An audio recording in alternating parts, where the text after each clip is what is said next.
If everybody's ready.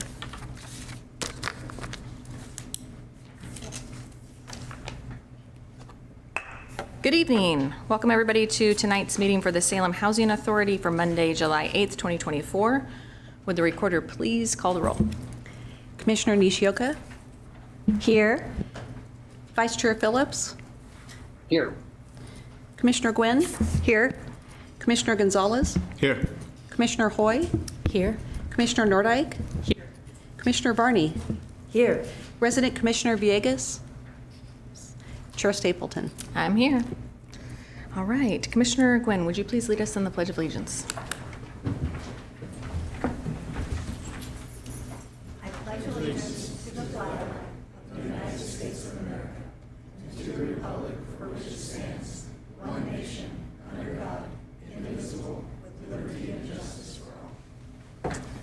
Thank you so much.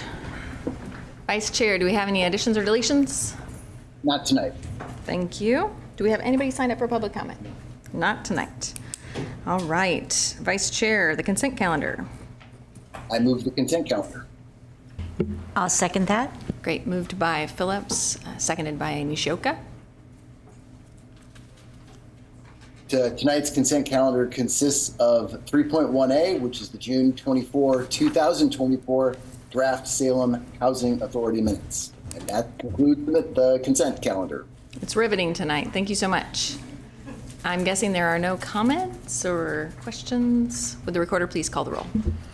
Commissioner Nordike? Aye. Commissioner Barney? Aye. Commissioner Nishioka? Aye. Vice Chair Phillips? Aye. Commissioner Gwynn? Aye. Commissioner Gonzalez? Aye. Commissioner Hoy? Aye. Resident Commissioner Villegas absent. Chair Stapleton? Aye. Motion passes. Thank you. Sorry, I was having two conversations at once. Just say opening a public hearing on the public housing agency plan. Okay. All right. So tonight, we do not have 3.2 or 3.3. So we're over here to public hearings. So we're going to go ahead and open up a public hearing for the annual, let's see here, PHA plan, maybe Public Housing Agency. I think that's what that means. Yes, thank you. Perfect.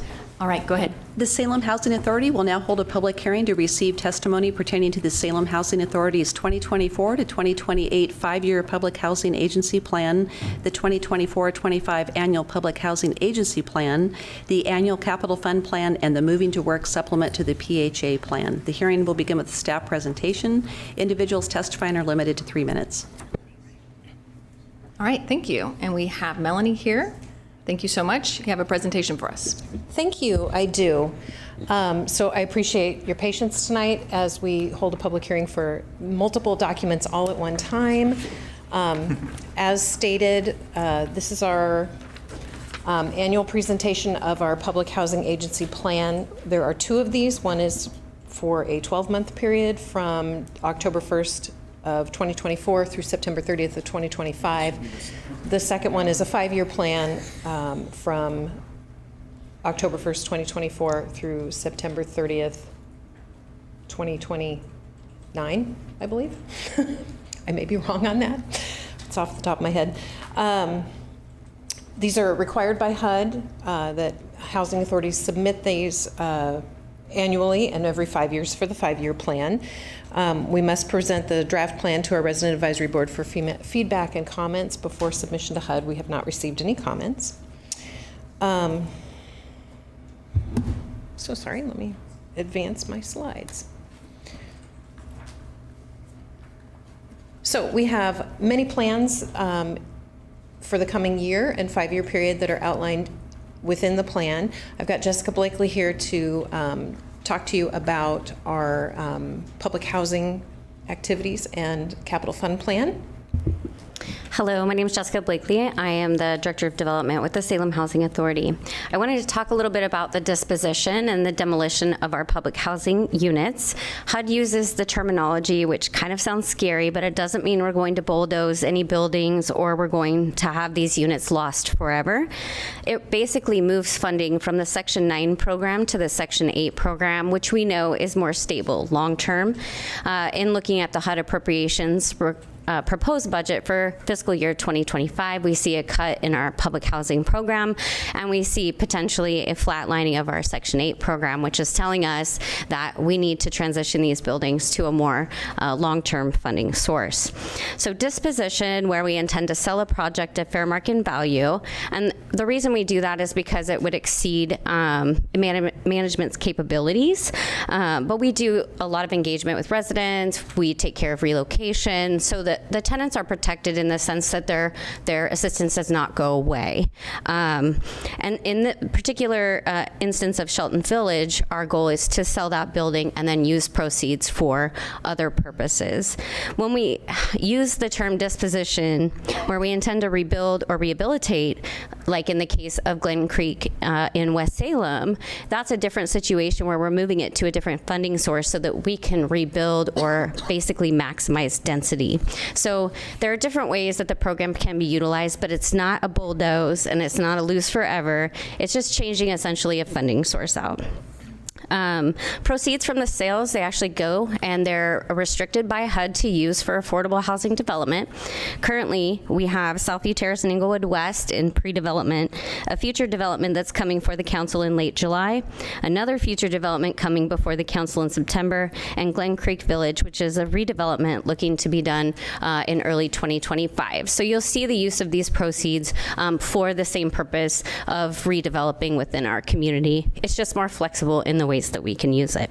The capital fund plan will be utilized to prepare these projects for their future, and also to, when you hear later about moving to work activities that Melanie will discuss, we now have the ability, by being a move to work agency, to fund between the two federal programs. So we're being fiscally responsible in the way that we use the funding to ensure that we can maximize every dollar, and putting capital funding into a project that's 50 years old and essentially costs too much to rehabilitate. We find that if we rebuild instead, that could potentially be a better use of those dollars. So as she goes through it and she talks about the moving to work activities, some of this capital fund money will be used to supplement her programs.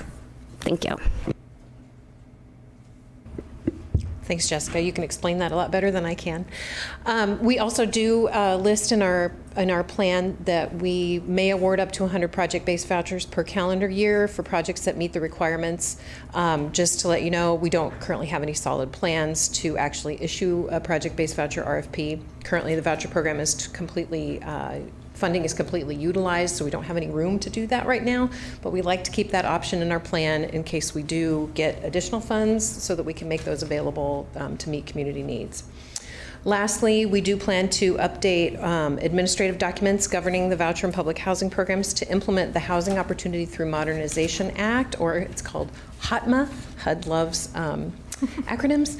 And HOTMA will do several things with our programs. It was signed into law in 2016, so it's moving slowly, has a slow rollout. It makes some significant changes to income calculations, limits on net family assets, and income reviews. And so we do plan to update our Housing Choice Voucher Administrative Plan and Public Housing Admissions and Continued Occupancy Plan to implement those HOTMA regulations effective October 1st, 2024. So you guys will get to see me again in another month or so with those documents. Just to give a quick overview of some of the things that HOTMA affects, it limits income reexaminations only for a 10% or more change in income, streamlines some verifications. It increases the standard deduction for elderly and disabled households, which has been at a flat $400 since 1980 something. So it's going to bring it more in line with inflation and then be adjusted annually. Provides some additional exclusions to annual income. Raises the threshold for claiming medical and disability expenses from 3% to 10% of gross income, and there's a phase-in period for existing clients so they don't get hit with that change all at once and they can request hardship relief.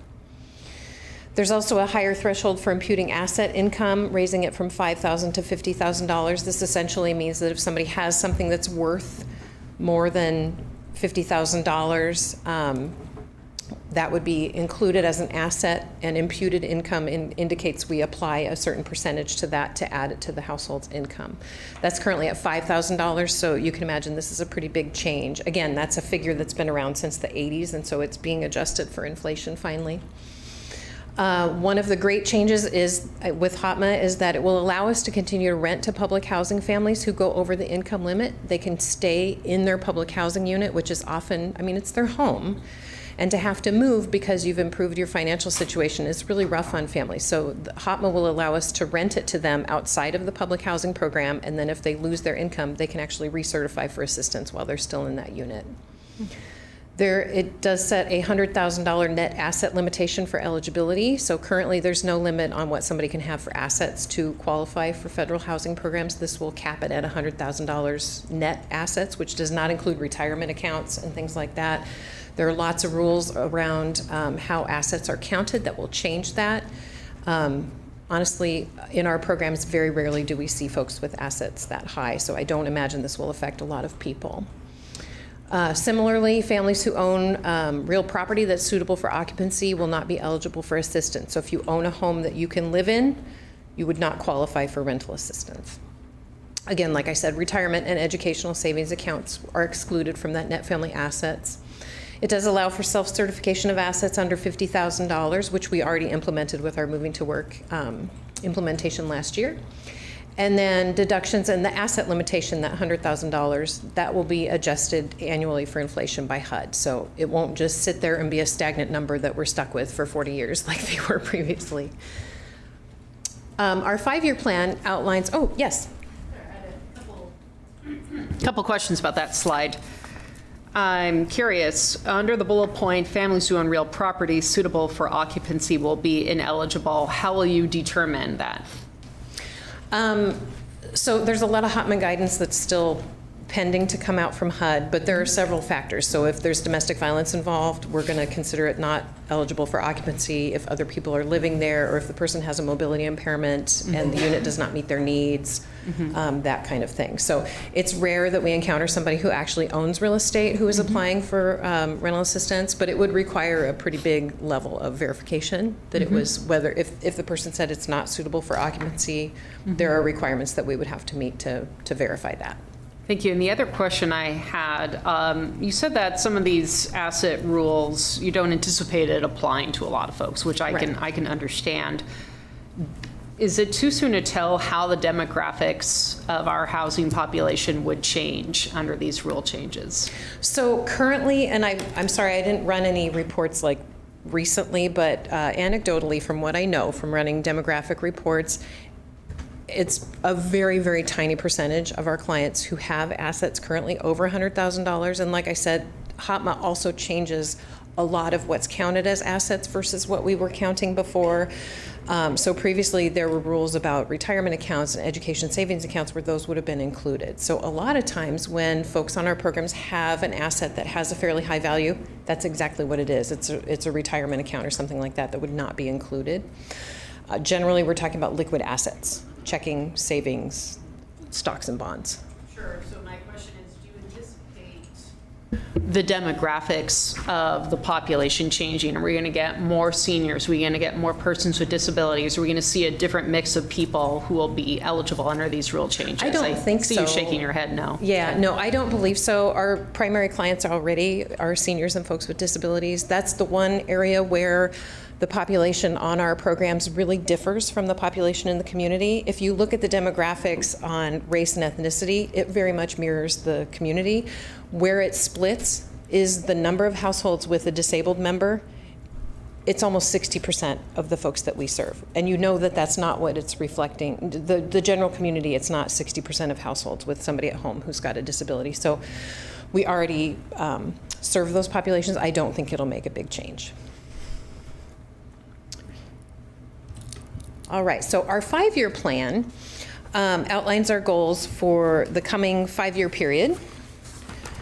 So these are some of the things we would like to focus on, and I'm sorry, I know that's really tiny, but I'm glad you guys have copies. We always want to work to expand the supply of assisted housing. So Jessica mentioned we've got several developments that are in the works currently. We do these things by helping to finance affordable housing, developing housing in partnership with other partners who are in the public and private sector, maintain or increase our voucher utilization. Anytime vouchers come up available to apply for, we jump on that.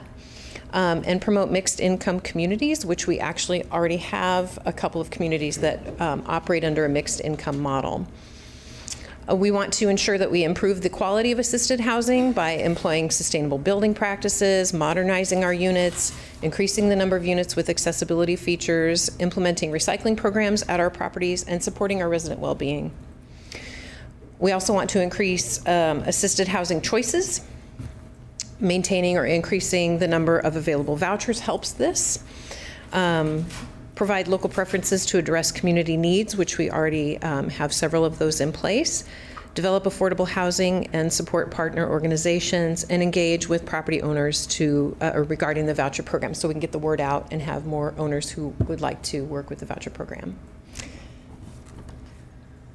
Yeah. Thank you. I see myself and a couple other counselors are on the Solid Waste Committee, and we have been discussing how to increase utilization of recycling and food waste within multi-family housing. So I want to thank you for adding the recycling, and would also encourage you to see about adding green waste as well. Oh, that's fantastic. Yeah, that's a fantastic idea. Thank you very much. Thank you. So additional goals that we have, of course, we always want to promote self-sufficiency and asset development of assisted households. We continue to operate a family self-sufficiency program that helps people meet their goals under the program and improve their economic situation. We also administer Valley Individual Development Accounts, or IDAs. If you're familiar with those, it's a savings matching program. We apply for special purpose vouchers such as family unification and foster to youth independence vouchers. And we seek partnerships for referrals, education, and other opportunities for our program participants. We also want to ensure equal opportunity and affirmatively further fair housing. So we comply with and promote federal, state, and local fair housing laws. We investigate complaints of fair housing violations, and we provide intentional community outreach to market programs and properties. So we've greatly expanded, well, I'll talk about this in a minute, but we've greatly expanded our marketing outreach with our properties. Lastly, to preserve affordable housing. So we want to seek ways to preserve existing housing units with expiring affordability requirements, such as Orchard Park most recently, and support affordable housing preservation with our partners. So in the last 5 years, since our last PHA plan, here's some of the things that we have done. As far as expanding the supply of assisted housing, we've added 87 affordable housing units in 2 properties, that's Sequoia Crossing and Yaquina Hall. We created 2 new fully accessible units at an existing property out of a former daycare building that was no longer in use, so that became 2 one-bedroom apartments that are fully accessible, and they are because they're so new, they have all the bells and whistles, they're great. Improving the quality of assisted housing, we maintained our high performer status with HUD, and we've remodeled and renovated public housing units. As far as providing an improved living environment, we completed more than 5,700 work orders in the last 5 years across all of our properties with an average completion time under 30 days. And more than 75% of our emergency work orders were addressed in less than 24 hours. With promoting self-sufficiency and asset development, we employ 4 full-time family self-sufficiency coordinators to support our program participants in their journeys to self-sufficiency. And again, we've been administering those Valley Individual Development Accounts. For our efforts to ensure equal opportunity and affirmatively further fair housing, we updated our community contacts to expand notification of waiting list openings and closures to nearly 50 service providers and organizations serving Salem and Willamette Valley. And we've reached outside of our area to make sure that we are reaching groups that may be interested in coming to Salem, but don't necessarily have organizations representing them here. So we also expanded our local publications in which we advertise upcoming housing opportunities to include culturally specific publications. So now when we have public notices of waiting list openings and closures, those are published in, I think, 5 or 6 different publications around the state. And we publish all of our notices in English and Spanish. With preservation of affordable housing, we rehabilitated several of our properties, including South Fair Apartments, Brush College Village, Meadowlark Village, Northgate Village, and Livingston Village. And it's not mentioned here, but we worked in partnership to preserve Orchard Park Apartments.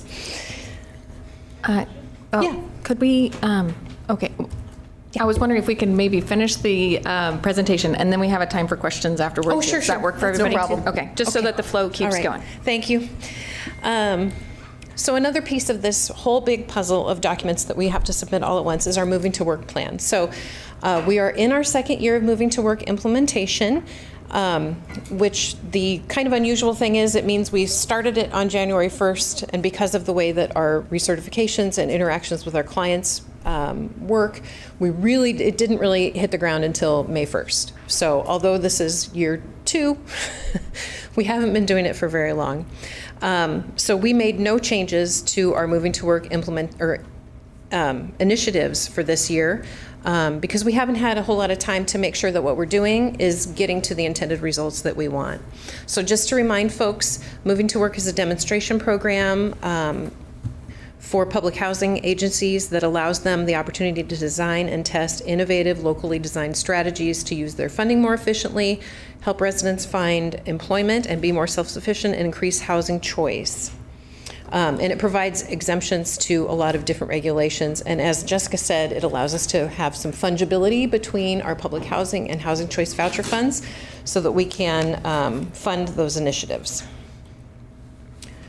So we are proposing to continue our same moving to work activities to meet HUD's objectives of reducing cost and achieving greater cost effectiveness in federal expenditures, giving incentives to participants who are working, seeking work, or participating in training and education to obtain employment and move towards self-sufficiency, and then to increase housing choice for our program participants. We've also set an agency goal to promote economic mobility with the opt-out savings program. So economic mobility refers to people's ability to improve their economic status over time. Our opt-out savings program will focus on getting people savings accounts and helping them get access to banking. And we've engaged with a banking partner to administer those accounts, and program launch is anticipated to happen within the coming months. So I'm going to go over kind of quickly our moving to work initiatives. I won't read all of the text because it's the same as we did last year, but I'd want to highlight a couple of things. So we've implemented our simplified utility allowance schedule, which has made things a lot easier for staff and for program participants. We are very happy with how that is working. We also made sure to include cooling costs in our utility allowance, which we had not done previously. So now that's included since we've got days like today when people need to be able to cool their units, and so that's considered in their utility costs now. We've increased the affordability cap to 50% of adjusted monthly income to allow people to have more housing choice. We do make sure that we counsel folks when they choose units that cost more, that they need to make sure that they're careful of their budget. So far, we have not had any increase in loss of assistance because of non-payment of rent. So. Self-certification of allowable deductions. We allow folks to self-certify their medical and disability expenses and unreimbursed childcare costs up to a certain threshold. We do reserve the right to verify those costs by a third party if needed. So we are carefully reviewing what did they claim last year versus what are they claiming this year. Is it a huge increase? If it is, we're going to take that extra step to get that verified. And if costs exceed those thresholds, folks can provide us with receipts and things like that so we can calculate the actual amount if it's above the threshold. We have been excluding non-cash contributions to the household. Most commonly, this happens with folks who have no income and somebody outside of their household is providing them with a cell phone, which when you have no income and you're experiencing homelessness, your cell phone is your lifeline. And so what happens when we have folks who qualify for one of our units and somebody's paying for their cell phone in the past, we had to count that as income. But somebody paying for your cell phone doesn't give you money that you can pay rent with. So it was setting people up to move into a place with zero income with a rent obligation, which means they're not going to be able to pay their rent, or they're going to have to do something to get income, and it's not a great thing. So we are allowed to exclude those non-cash contributions that are not money coming into the household. So if somebody's paying $50 a month for your cell phone bill, we don't count that. If somebody's giving you $50 a month, we do count that. Okay. Rent reasonableness process, we've got a simplified process that we have been trying to implement. We're having a tough time finding somebody who can provide us with rent market surveys on a regular basis, so we're still working on that one. But in the meantime, we can use our old process. We now inspect and determine rent reasonableness for our own units, with quality control being done with a partner.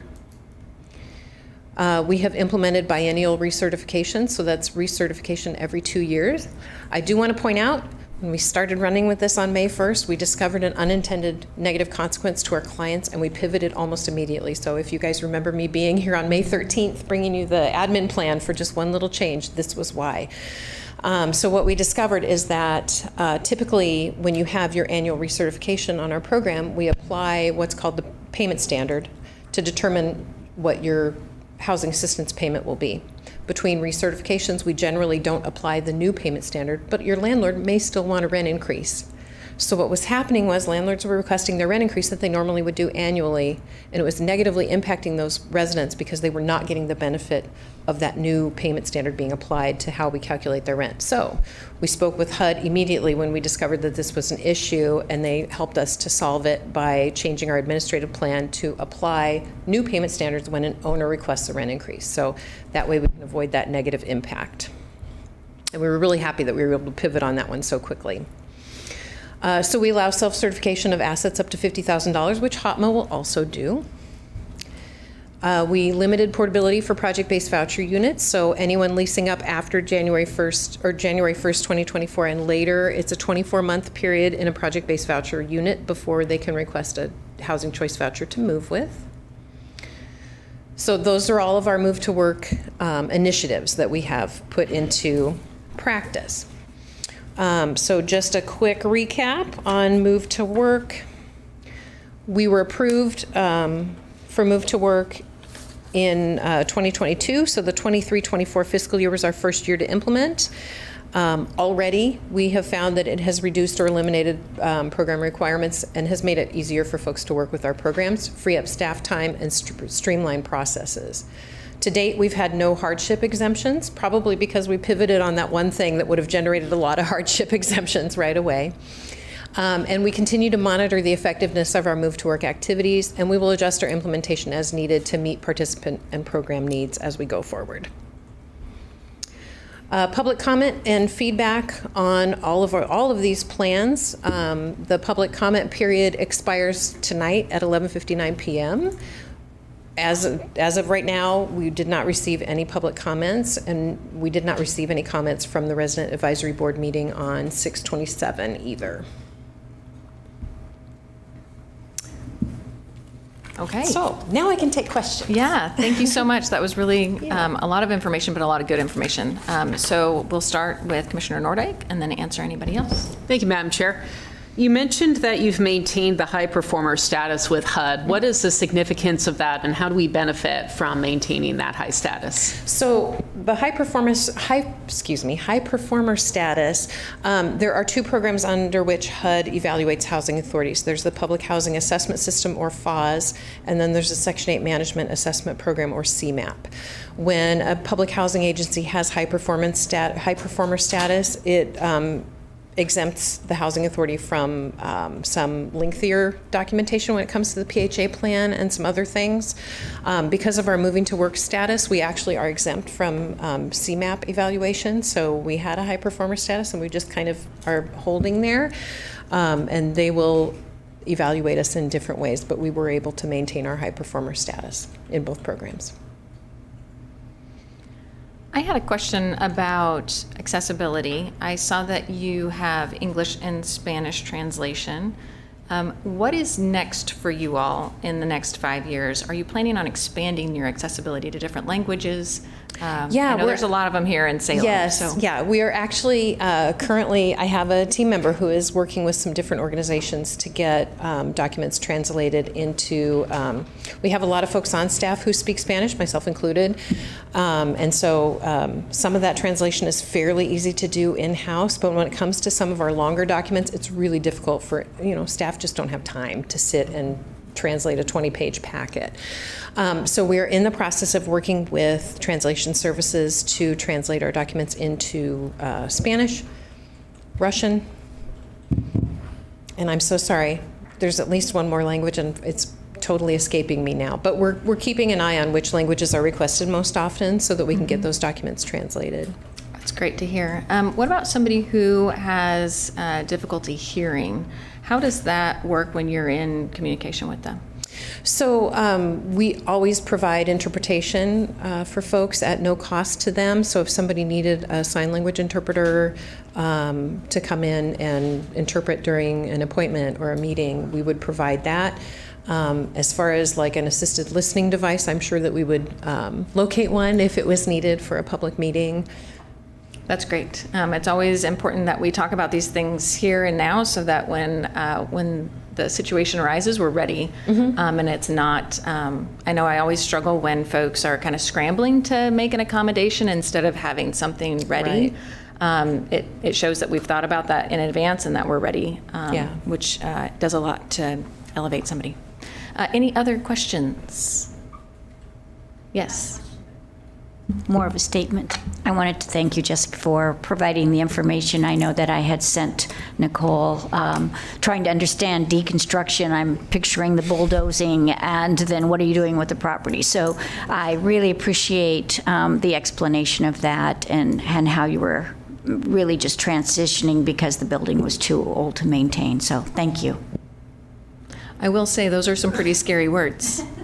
You see that and you think, what the heck is going on here? You know, we're in a housing crisis, what's happening?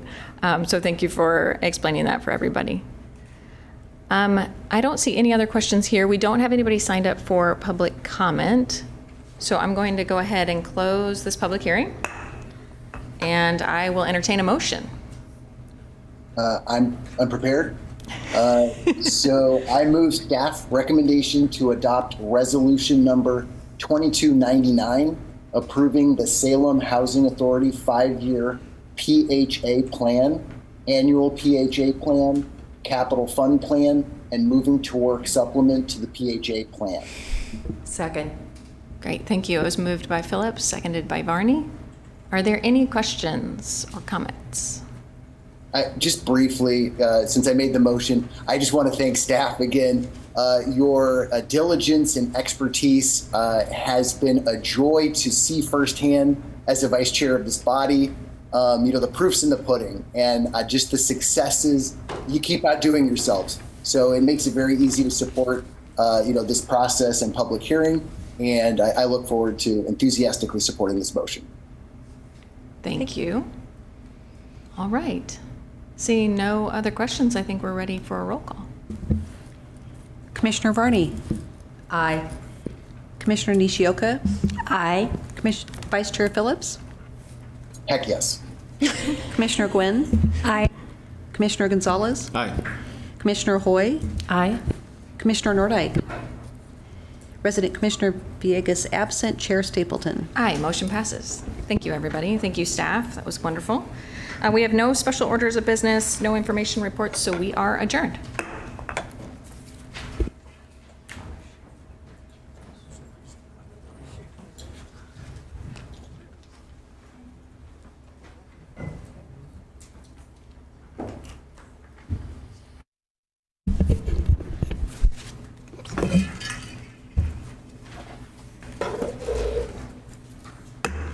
Call to order this meeting of the Urban Renewal Agency for the City of Salem for Monday, July 8th, 2024. If the recorder will please call the roll. Board Member Stapleton? Here. Board Member Nishioka? Here. Board Member Phillips? Here. Board Member Gwynn? Here. Board Member Gonzalez? Here. Board Member Hoy? Here. Board Member Nordike? Here.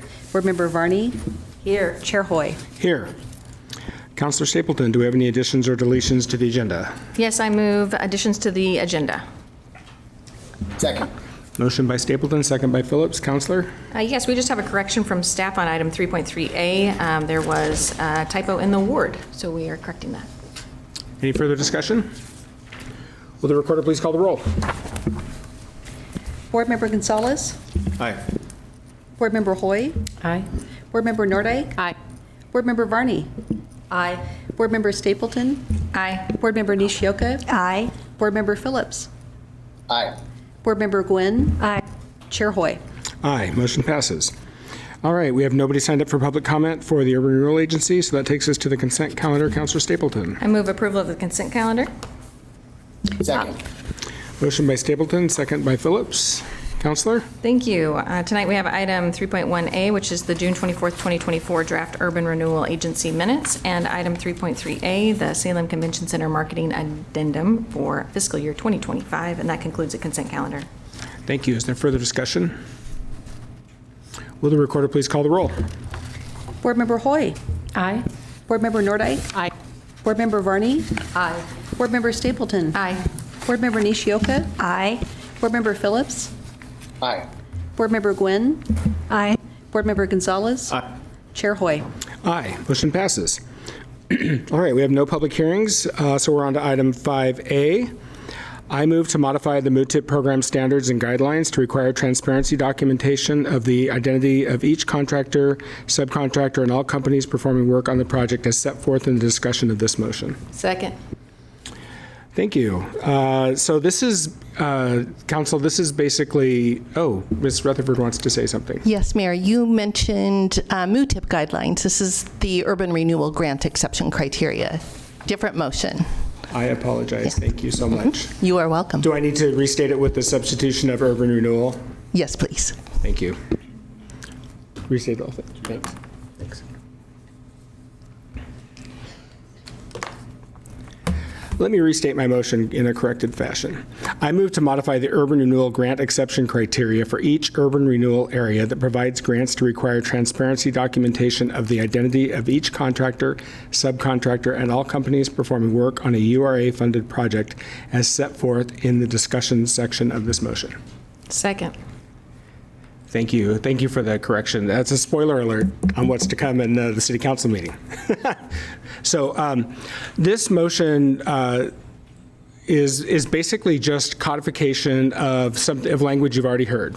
You heard this on a specific project a few weeks ago. It was the Deacon project where we discussed this transparency language. And this is going to, this motion and then the subsequent one that we'll discuss at City Council will codify that for all projects, in this case, who receive urban renewal grant funding. So this will make it part of the rules as opposed to, so we won't have to be considering this project by project. This makes it into our rules going forward. So that's the point of this motion. So, is there further discussion? Thank you. Councilor Nordike. I want to thank you for bringing the motion, Mr. Mayor. I think this is a win for more accountability and transparency for projects across the city. I'm all in favor. Thank you, Councilor. I appreciate the support. Further discussion, Councilor Stapleton. Yeah, I just wanted to thank the mayor for bringing this forward. Thank you to the public outreach, to council members, the time that was taken with us personally to help us understand the situation. And I look forward to voting on this and having it just become a part of our culture here in the city of Salem. Thank you, Councilor. Councilor Varney. Thank you. Yes, I thank you very much for this motion. I had a quick question, clarification. When it says for every project, I mean, that seems kind of broad. I just didn't know if there were other projects that maybe wouldn't fit into this, and so I was just kind of curious about that. I see Ms. Rutherford grabbing the microphone. Would you like that one? So this motion is limited to projects that are asking for a grant exception. So that would be projects that receive over $300,000 in urban renewal grant funds. The $300,000 threshold will basically take all of the small projects, for example, our strategic grant program, which is for site security and fencing and cameras and those sorts of things that really don't involve construction, out of consideration so that we don't have to go through the process for those. But anything with $300,000 or more, where we are talking about contractors, subcontractors, then these requirements would be applied to those projects. Okay, thank you. Just wasn't clear. Thanks. Further discussion? All right. Will the recorder please call the roll? Board Member Nordike. Aye. Board Member Varney. Aye. Board Member Stapleton. Aye. Board Member Nishioka. Aye. Board Member Phillips. Aye. Board Member Gwynn? Aye. Board Member Gonzalez? Aye. Board Member Hoy? Aye. Chair Hoy. Aye. Motion passes. All right. We have no information reports for urban renewal. We are adjourned.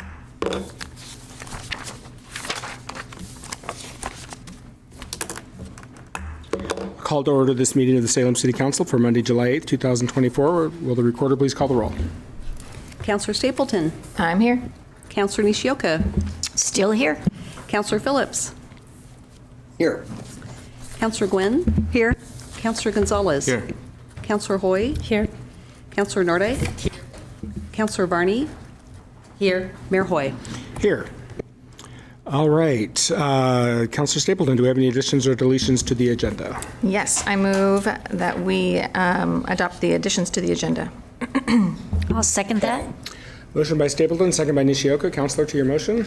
Yes, again, today is just a couple of minor changes. Item 3.3A, we had a correction for the counselor's name for the ward. And then also 6.B was the spelling of Dr. Brown's first name. And that's Is there it. further discussion? Will the recorder please call the roll? Counselor Stapleton? Aye. Counselor Nishioka? Aye. Counselor Phillips? Aye. Counselor Gwynn? Aye. Counselor Gonzalez? Aye. Counselor Hoy? Aye. Counselor Nordyke? Aye. Counselor Varney? Aye. Mayor Hoy. Aye.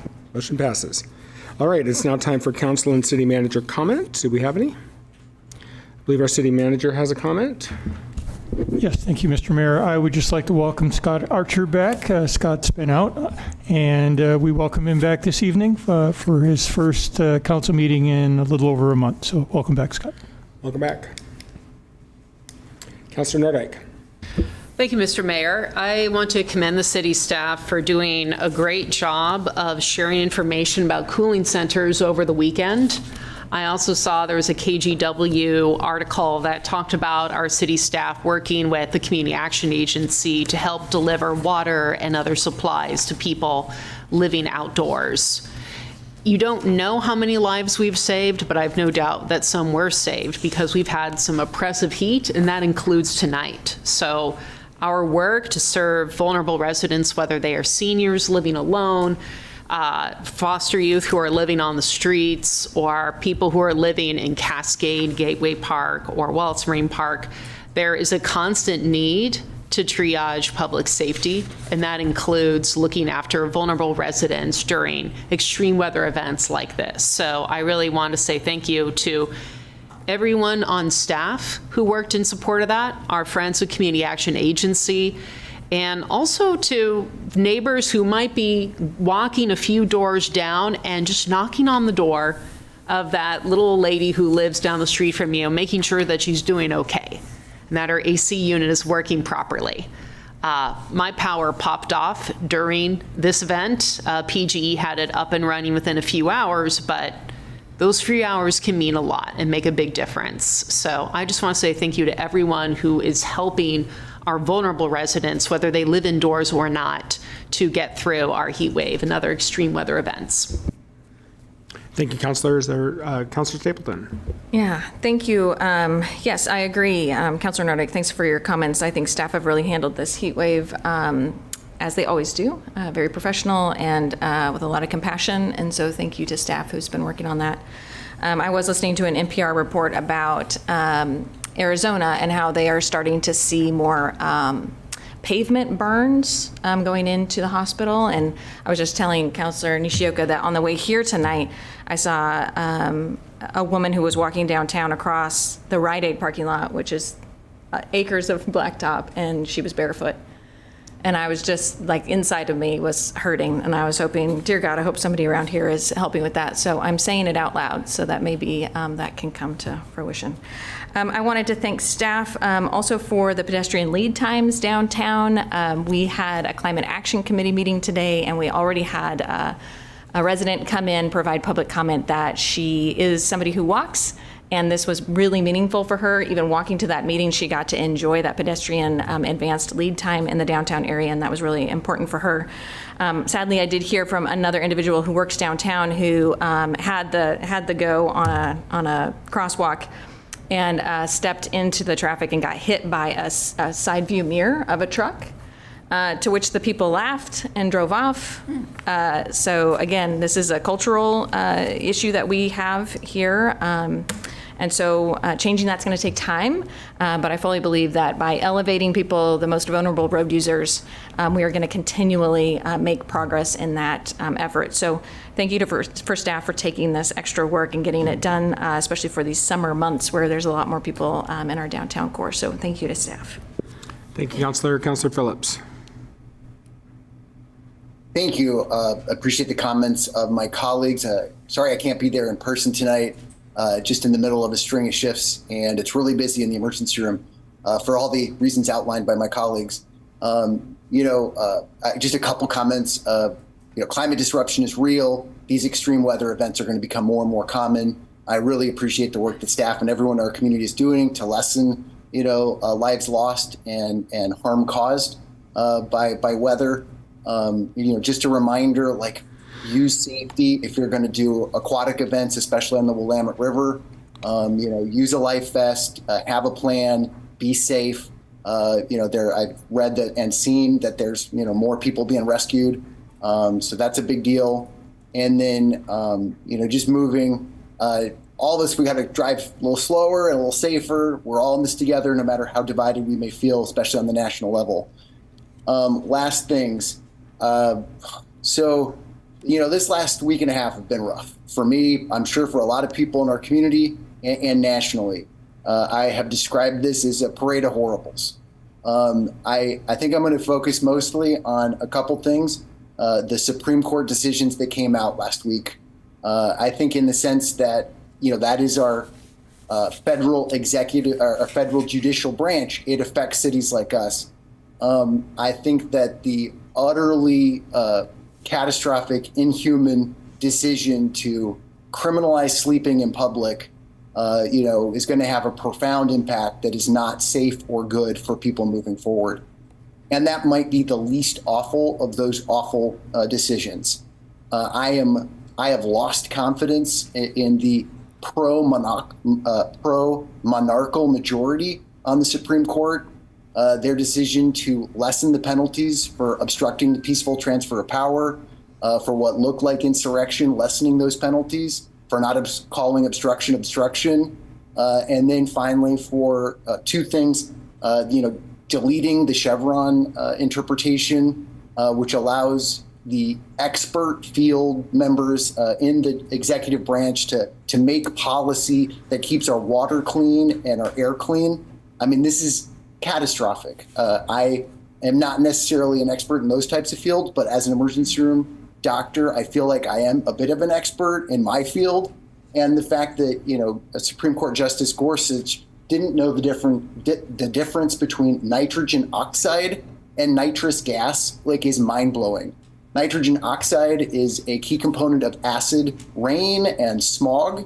It is toxic and poisonous, whereas nitrogen oxide nitrous oxygen is what is used for a sedating agent in dental procedures. So just the inability to know those type of scientific expertise things is exactly why we had relied on the Chevron doctrine for 40 years.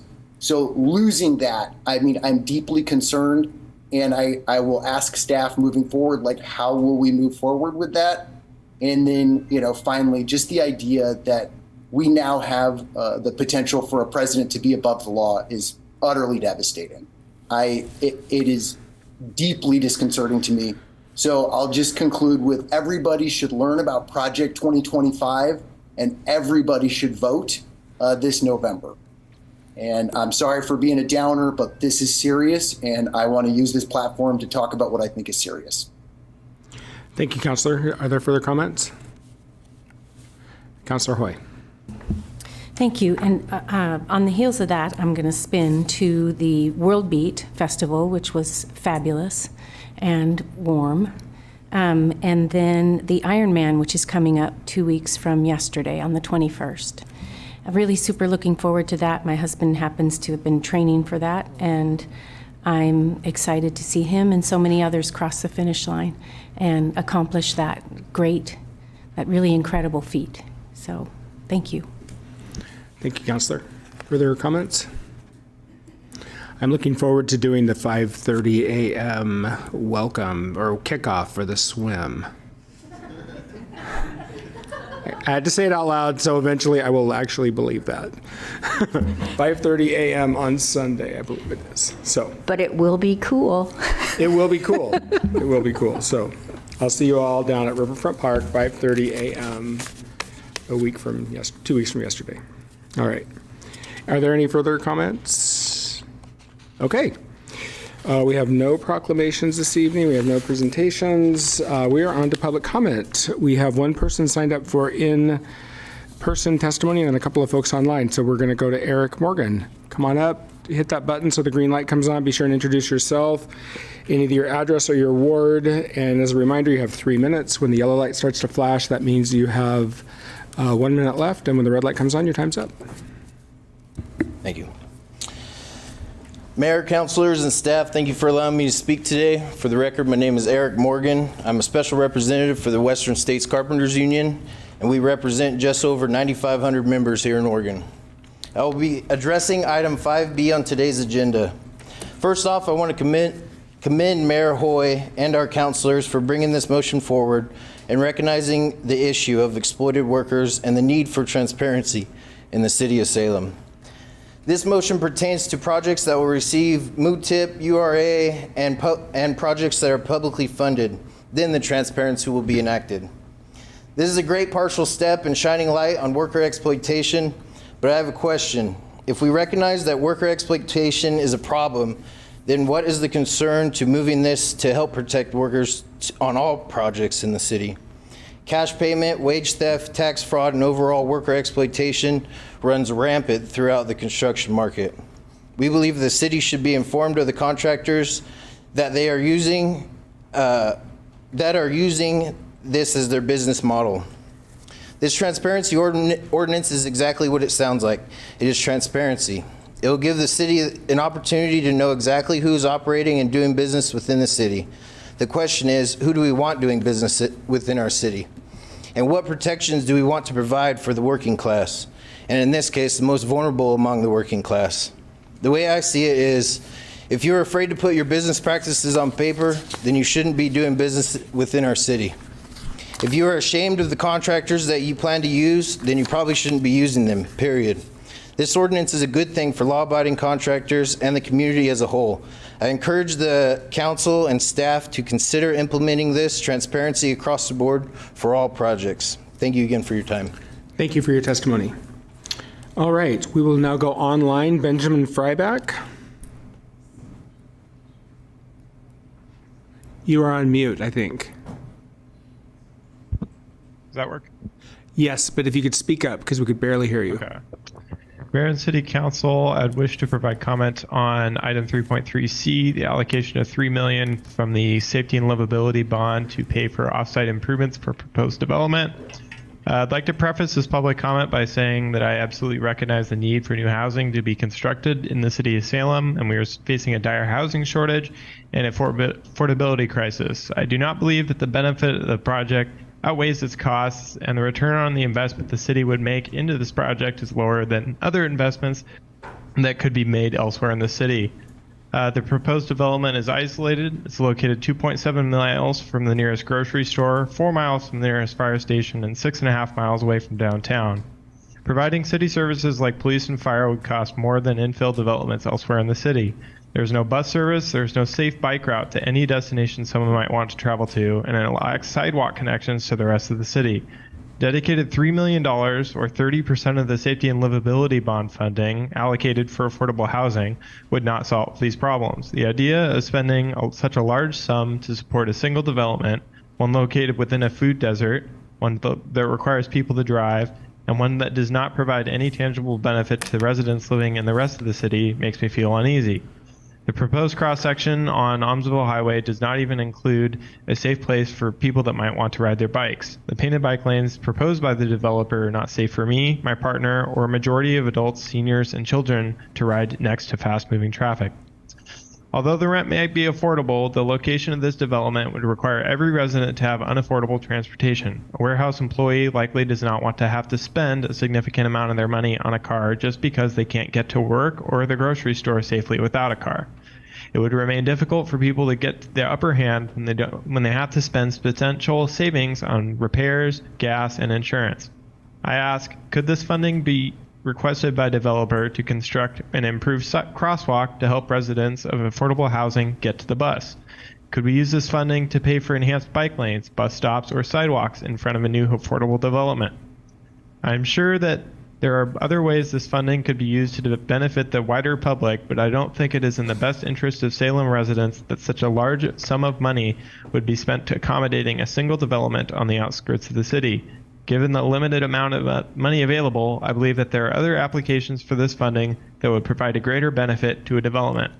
I have nothing against this proposed project, and I think that it should move on if it meets all applicable criteria, but I don't think it is what comes to mind when I think of safety and livability, and I don't believe the city should encourage it with the limited amount of funding available. Thank you.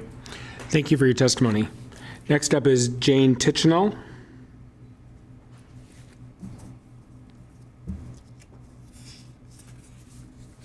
Hi, can you hear me okay? Yes.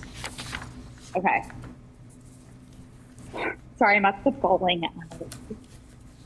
Okay, I just wanted to show my support in the board approving the funds actually for the affordable housing. I think that's essential to working families. I know tons of single moms, tons of teen moms, tons of working families, like I said, that need affordable housing.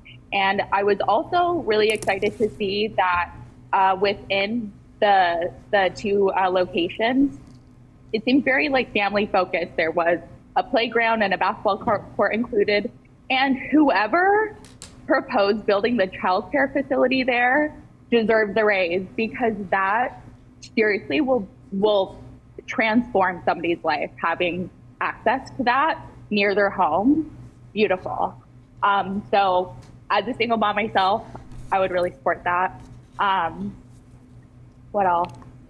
Oh, also, board member Stapleton, I just wanted to thank you for your work and your advocacy over the years. I recently started engaging in local politics, but I've noticed and admired your ethics and your willingness to have your mind change or really stand your ground when it's necessary. And the legislator is going to be really lucky to have you. Mayor Hoy, I appreciate you for bringing the transparent business contracts to Salem. We really need that. And lastly, thank you to Trevor for highlighting the Supreme Court cases in Project 2025. It is essential that we spread the word about these devastating choices and what our reality could potentially look like, and just to encourage everyone we know to vote. So thank you all so much for your time and for your energy. I appreciate it. Thank you for your testimony. All right, that concludes public comment. We are now on to the consent calendar. Councilor Stapleton. Thank you. And I just wanted to thank that last one who spoke for her energy. I feel like I have energy for tonight. This is great. Lovely to hear from folks. I move approval of the consent calendar with the exception of item 3.2A pulled by Councilor Gwynn and item 3.3C by Councilor Nishioka. I'll second that. Motion by Stapleton, second by Nishioka. Councilor, to your motion. Thank you. And I have to say something first. So I don't know if a lot of people know this about me, but I have a reading disability. And so when I, actually years ago, when Mayor Hoy, at the time Councilor Hoy, asked me to be co-chair of the Salem Housing Authority, I freaked out because you have to read a lot in public. And reading is not, I love to read, but it's sometimes challenging when I'm in front of people. So at any rate, I normally have this whole routine before meetings where I highlight everything I have to read and I practice it out loud, y'all. It's a situation. Anyway, and today I didn't do that. And so I'm kind of nervous heading into this, and that's okay, because all along I've been wondering, how do I find space and time to talk about reading disability in a normal way? Because this is so normal. So many people have dyslexia, and it challenges a lot of folks. And so I always want to lead with vulnerability and a sense of normalcy. And so this is me being vulnerable and normal, and I might stumble and fall, but that's all right. Okay, So tonight on the consent calendar, we have item 3.1A, which is our June 17th, 2024 draft City Council and Planning Commission work session minutes. Item 3.1B, the June 24th, 2024 draft City Council minutes. Item 3.3A, amendments to the purchase and sell agreements between the city and Salem Health and between the city and Green Light Home First LLC for the sale of the former Salem General Hospital site. Item 3.3B, the first amendment of the water supply agreement for Orchard Heights Water Association. And that concludes the consent calendar with no messing up. Well done. You're welcome. Is there further discussion? Will the recorder please call the roll? Counselor Nishioka. Aye. Counselor Phillips. Aye. Counselor Gwynn. Aye. Counselor Gonzalez. Aye. Counselor Hoy. Aye. Counselor Nordike. Aye. Counselor Varney. Aye. Counselor Stapleton. Aye. Mayor Hoy. Aye. Motion passes. We have no public hearings, so we are on to item 5A. Okay. I move that the council adopt resignation of me, council president, as council president for Virginia Stapleton, effective at the end of the meeting today, July 8th, 2024, and nominate and vote for a new council president. I'll second that. Thank you. Motion by Stapleton, second by Nishioka. Counselor. Thank you. This has been the most amazing experience to be a city councilor. What an honor and a privilege to serve my community. And to be council president for you all has been an amazing experience where I have gotten to know each of you so well, spent many, many hours with each of you, and so much time with the mayor. Thank you so much. And with the city manager, thank you. And many, many staff members. And it has been really fantastic. What happened was that I was planning on serving through the end of my term, but because I am running for the House, my schedule got a little intense. And I thought that would help by not being on a lot of committee meetings. So I gave up a lot, I think like 2/3 of my committee meetings. But what I noticed then was that the council president really needs to be in all of those committee meetings. I was recognizing that I didn't know everything I needed to know. I was not up to speed on all of the ins and outs and the happenings around City Hall. And as council president, you really need to be a person who is able to dedicate that kind of time and energy to participating fully in as many committee assignments as possible so that you can be as effective and helpful for your fellow councilors. And so because I didn't have that, I really felt like this was a time for me to step down and step aside. I think just in our culture in general, I think people have a really hard time letting go of power. I don't ever want to be one of those people. And so I want to recognize when the body is hurting because of me wanting to hold on to something. And so the body will benefit from me stepping aside, and I want to, I want to be that kind of leader. So I want to step aside and let somebody else take over. It's been a privilege to serve with all of you all, and I thank you all so much for putting your trust in me a couple of times, and it has really been a privilege and an honor. Thank you, Counselor. And I'm sad to see this motion come forward, but I knew it was inevitable. I think I predicted it several months ago. So thank you for your service. Thank you for all the service to the city of Salem and to the city council especially. And I feel like you and I are a good team, and I'm going to miss you as the council president, but I'm glad you're staying on council. So, further discussion, Councilor Gwynn. Oh, you're pointing to Councilor Phillips. Thank you.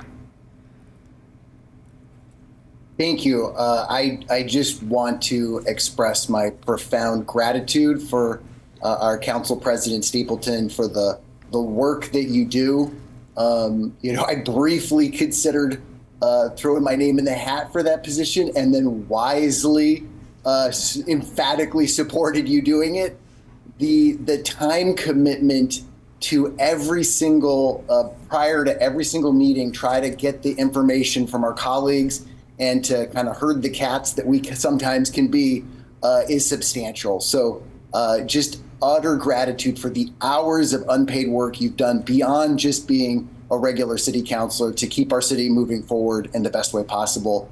I too, will miss having you in this leadership position, but I fully understand, and I really appreciate your ability to look at that and pass the torch constructively. So thank you so much from the bottom of my heart. You're a great leader. It was an honor to work with you in that role. Thank you, excuse me. Thank you, Councilor. Is there further discussion? Councilor Nishioka. Thank you, Mayor Hoy. Yes, I would also like to say thank you very much. I learned a great deal from you, and it was well instructed. So thank you for helping me learn how to work through this job and do the best that I can. Further discussion? Councilor Varney. I wanted to say thank you as well. Becoming a counselor, there's so many things that you need to learn and grasp and all that, and just your assistance has been so just invaluable in your perspective and the way you listen and explain things. I mean, it's a humongous role when you look at the time it takes and the need as a facilitator. And anyway, I just wanted to say thank you for doing such a wonderful job. You're amazing. Thanks. Thank you, Councilor. Is there further discussion? Councilor Nordyke. Sure, I echo those other comments. Congratulations to you, Virginia, on recognizing one's personal limits, because we all have them. Absolutely. So thank you for the countless hours that you provided to council and to the community writ large, and best of luck to you. Thank you, Councilor. Further discussion? Will the recorder please call the roll? Councilor Phillips. Aye. Councilor Gwynn. I want to say nay, but I will vote aye.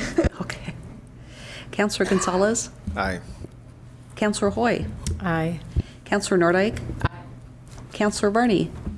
Aye. Councilor Stapleton. Aye. Councilor Nishioka. Aye. Mayor Hoy. No. Motion passes. Councilor, do you have another motion? We now need to take up the issue of the vacant council president position. I do not have a motion, but I know somebody else who does. Okay, Councilor Varney. I didn't get that memo. Thank you. Do I have to have a motion? You need a motion or something. Okay. Hold on. The operative sentence would be, I move to nominate. Okay. Yeah. Okay. I move to nominate Councilor Linda Nishioka for council president. Second. Second. Are there further nominations? Will the recorder please call? Oh, Phillips, you can't just start talking. You got to raise your hand, man. Sorry, I just said not it. I'm sorry. Okay. Put him on TV and he just goes rogue. All right. Just to make sure are there further nominations? Will the recorder please call the roll? Councilor Gwynn. Aye. Councilor Gonzalez. Aye. Councilor Hoy. Aye. Councilor Nordyke. Aye. Councilor Varney. Aye.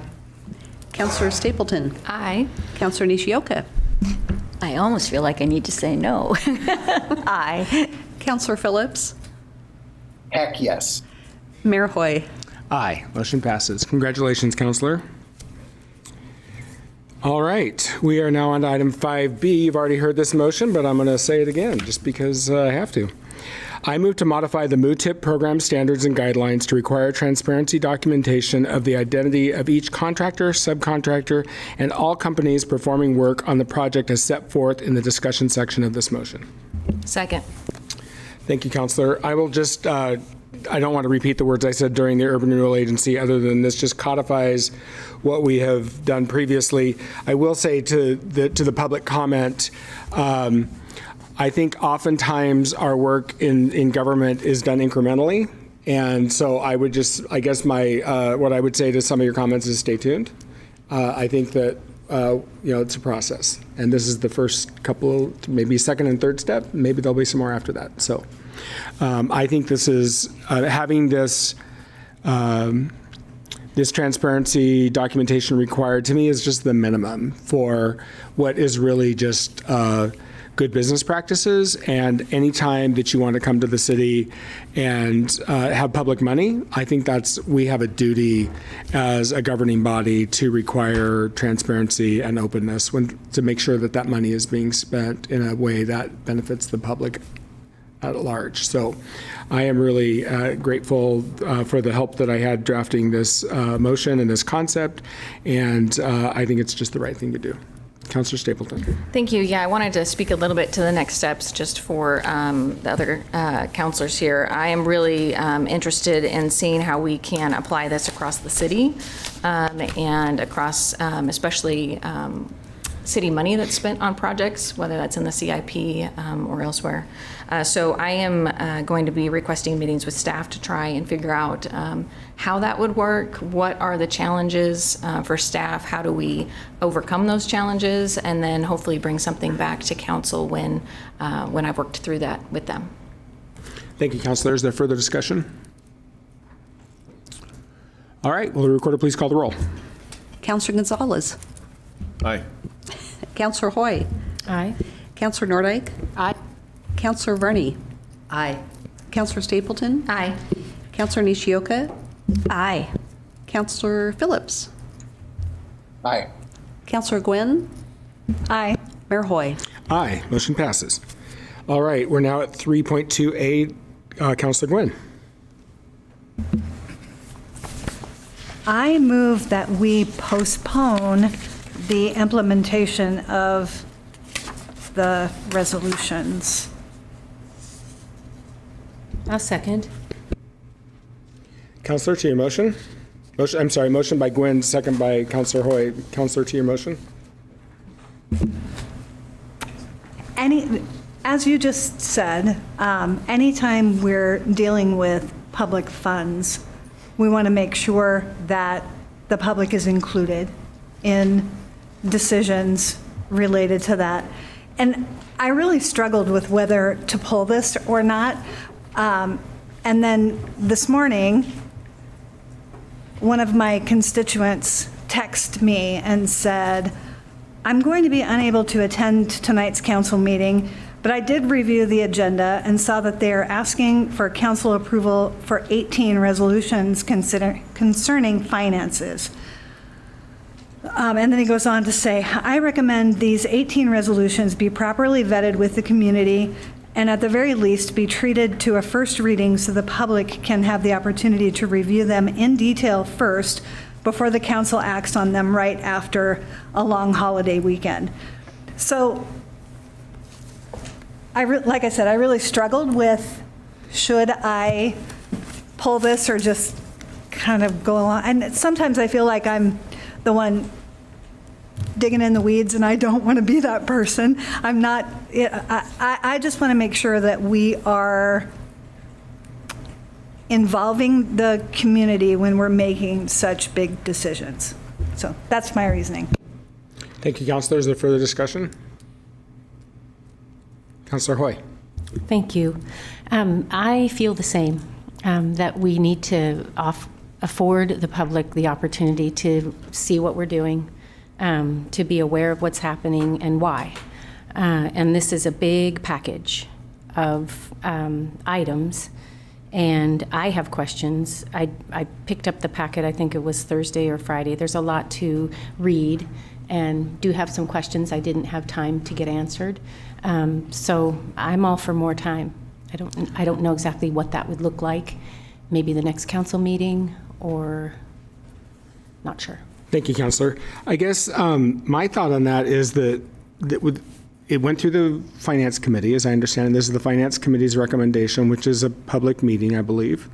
And then it came to council several weeks ago, a couple of months ago, and because of the concerns you raised, you asked for it to be delayed till now. And so we delayed it to now. So I guess I'm not sure what else that process would look like. I don't know what sort of public engagement process would be beyond this point. So I just tossed that out because I'm not sure what that would look like. So, Councilor Phillips. Yeah, thank you, Mayor. And I guess I just need to, I didn't know that this was going to be pulled tonight. I guess my question might be to staff or my colleagues, how much of this has a timeliness issue? And, will this start impacting, the funding of these important services in the short term? Fully appreciating that, we're at a difficult place in terms of, having more need for essential services provided by the city than we actually get revenue to do. So, I get that. I think it's challenging when people are on the record saying that they're opposed to raising revenue and opposed to cuts. I think that's challenging for staff. It doesn't seem to provide leadership. So I'm willing to wait and vet this again if there's not a timeliness issue, but I was fully prepared to vote for this. I guess the other question I would have besides timeliness for staff is how much of this overlaps with the processes we've already done in terms of the budget and the Finance Committee. Thank you, Councilor. I see Mr. Eggleston turning his mic on. Yeah, Josh Eggleston, Chief Financial Officer. The only timeliness one is the CIP updates. So that cycle is starting back up here quickly. And just the change in the requirements would shift that process a little bit and what projects are included or not included. All the others, just for clarity, they're not part of the general fund. They're all other special revenue or enterprise funds. They're really just setting into policy practice. So staff generally operate with these parameters now. What this does is it puts a city council policy lines. When you would get the forecast in January, you would see that council policy listed just like you do for the general fund, the utility fund, and those few funds that do have a fund balance policy. That's what this does, is it really puts it at the policy. Thank you, Josh. I guess I also just have a quick question. I'm not sure if you're the right person or if maybe I should ask the chair, but when this was at the Finance Committee, was there dissent? Was it unanimous? Was it, what happened there? I haven't reviewed the minutes, but there really weren't any concerns raised. Okay, thank you.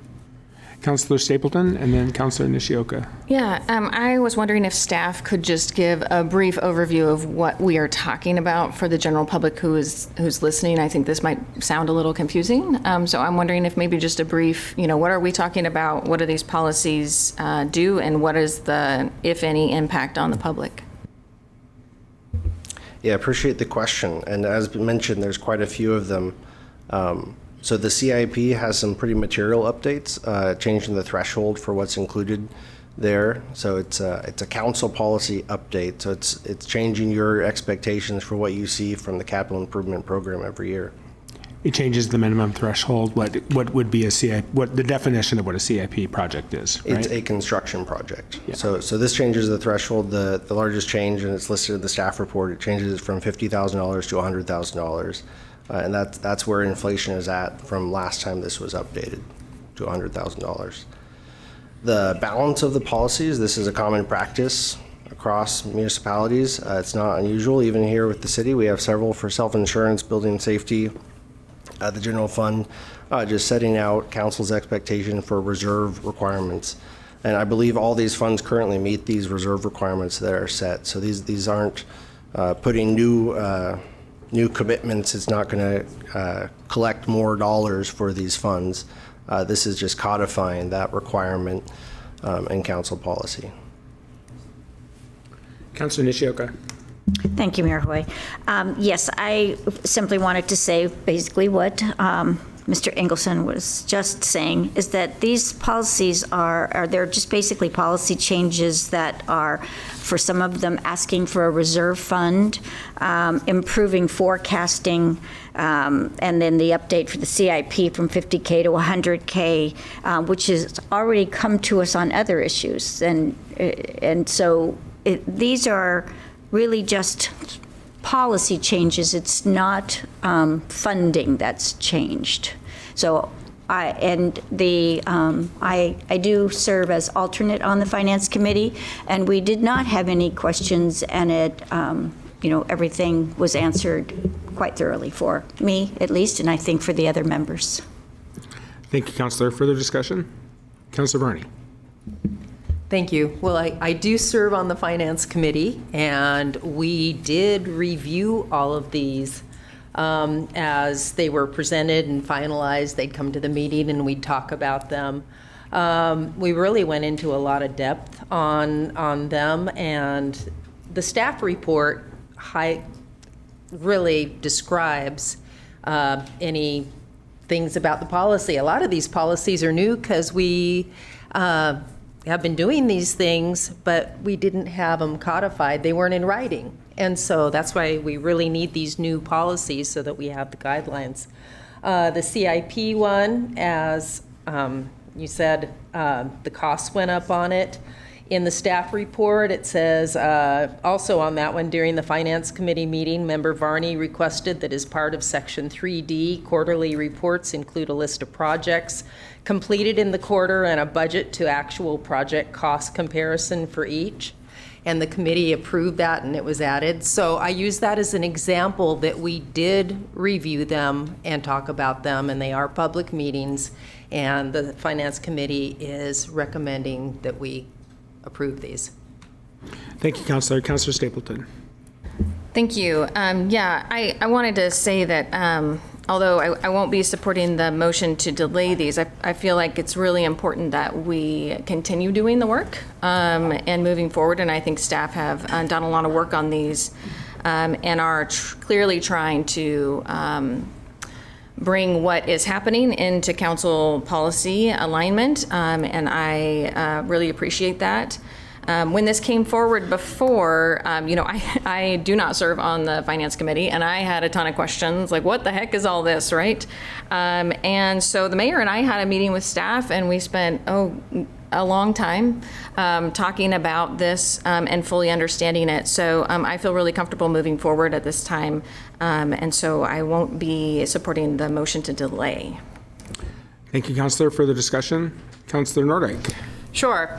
I don't see enough information in here for me to make the decisions tonight. What would have helped me is if I had, there's an assumption that you know exactly what each of these policies relates to, and that you know what the budget and what the funds are for every one of these funds. So for example, when you talk about numbers, like an annually budgeted contingency of $200,000 for the Streetlight Fund financial policy, it would be helpful to know what's the total budget for Streetlight funds. It contextualizes the information for me, so that would have been helpful without having just a basic description of what each fund does, what it can be used for, how much is in it. Those a few data points per policy would have been helpful for me, because just stating the numbers without that context, doesn't mean a lot to me. So I would be in favor of having that kind of information the next time policies of this nature are brought forward. Thank you, Councilor. Further discussion? Councilor Phillips. Yeah, thank you, Mayor, and thank you to my colleagues. I can't support the motion as phrased right now. It makes me concerned about the possibility of delaying stuff in the CIP. That reason by itself, I do think, it's one of those things that's challenging. This is just another example of digging into the details of the Finance Committee and knowing all these things. We do have the option to work with staff to learn this stuff. But with the potential impact on the CIP, I just can't support this as currently phrased. Thank you, Councilor. Further discussion? Councilor Hoy. Yeah, there's just a lot in here and a lot of different things. And this is the kind of thing that I feel sort of disrupts the public and makes them feel a little bit, and myself included, especially with the streetlight fee. I did a little math, and I have not had the opportunity to ask this question offline. But if it's $2 million and my household pays $33 per year into this fund, then if everybody or every entity pays $33, there's only 59,000 payers into this fund. How much is actually in the fund? And is it being used for, like, I noticed it's being rolled over to parks. Is that right? So park lights can be maintained through that? Yeah, several years ago, the electricity was switched over to be paid from the Streetlight Fund. So the Streetlight Fund financial policy helps define those uses and what's allowed to be used. That's one of the things we went over at the Finance Committee. If you'd like to take these one at a time, that's perfectly fine. That's not a problem. And one at a time might not be necessary, but if we had more, as a person who's not on the Finance Committee or hasn't been, these were a first for me. Back in March, on the 25th of March, I believe you asked for a stay of this until we finalized the budget, which just happened at the last council meeting. And then this has come forward with, I believe, 2 or 3 more things added to it. I don't have any problem with the CIP changes from 50 to 100,000, but it's all the other detailed items that I haven't had time to process. And I don't know how much of the public has had time to process that. Is there further discussion? Councilor Stapleton. Thank you. This is a question for Councilor Deanna. Councilor Gwen, sorry, first name basis. If this motion passes, what kind of timeline are you hoping for, and what do you need in order to get to a place where you're comfortable passing these policy changes? So I guess, first of all, would anyone entertain an amended motion to update the CIP and hold off on the others? Because it doesn't sound like it's an urgent time issue, but within the next couple of months, and just to make sure that we all and the public understands what these policies mean. Can I speak to that? Sure. Thank you. I am, as you know, in favor of passing all of these, so I would be in favor of passing the CIP if it was a standalone motion. But I really do feel strongly that we should move forward with these as presented tonight. And the reason I think that is because we have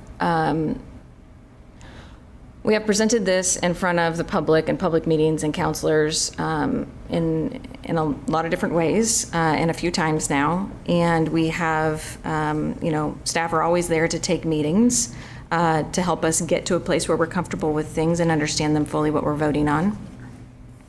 I don't know what a couple more months would do. I don't see any public here tonight. I know you mentioned one person. I haven't heard any emails from my constituents. As far as I know, staff are not hearing an outcrying of issues on any of these. And I don't think there was probably any public comment at the Finance Committee meeting. So I feel like we have limited staff time right now, and staff are being asked to do a lot.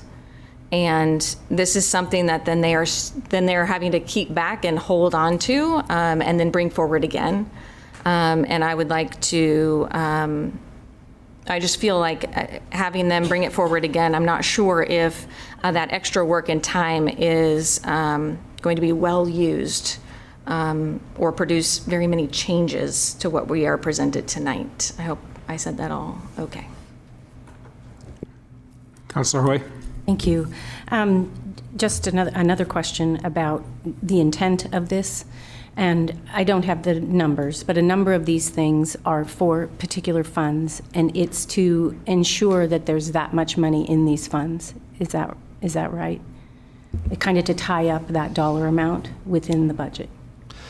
It sets the expectation for the reserve requirement, yes. So it doesn't necessarily tie it up. It sets a reasonable amount that should be there to continue operations if there was a revenue deficit or a large spike in expenses, yes.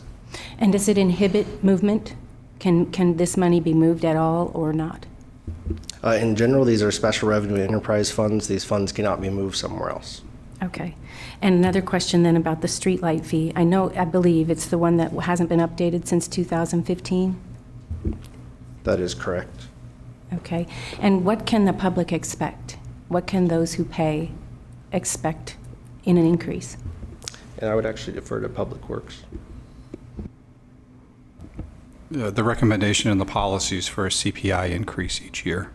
So whatever the CPI index would be, similar to all the fees that get passed, which I think we just did at the last meeting or the meeting before. There's a CPI, so what consumer price index, if it's 2%, then that fee would go up 2% each year.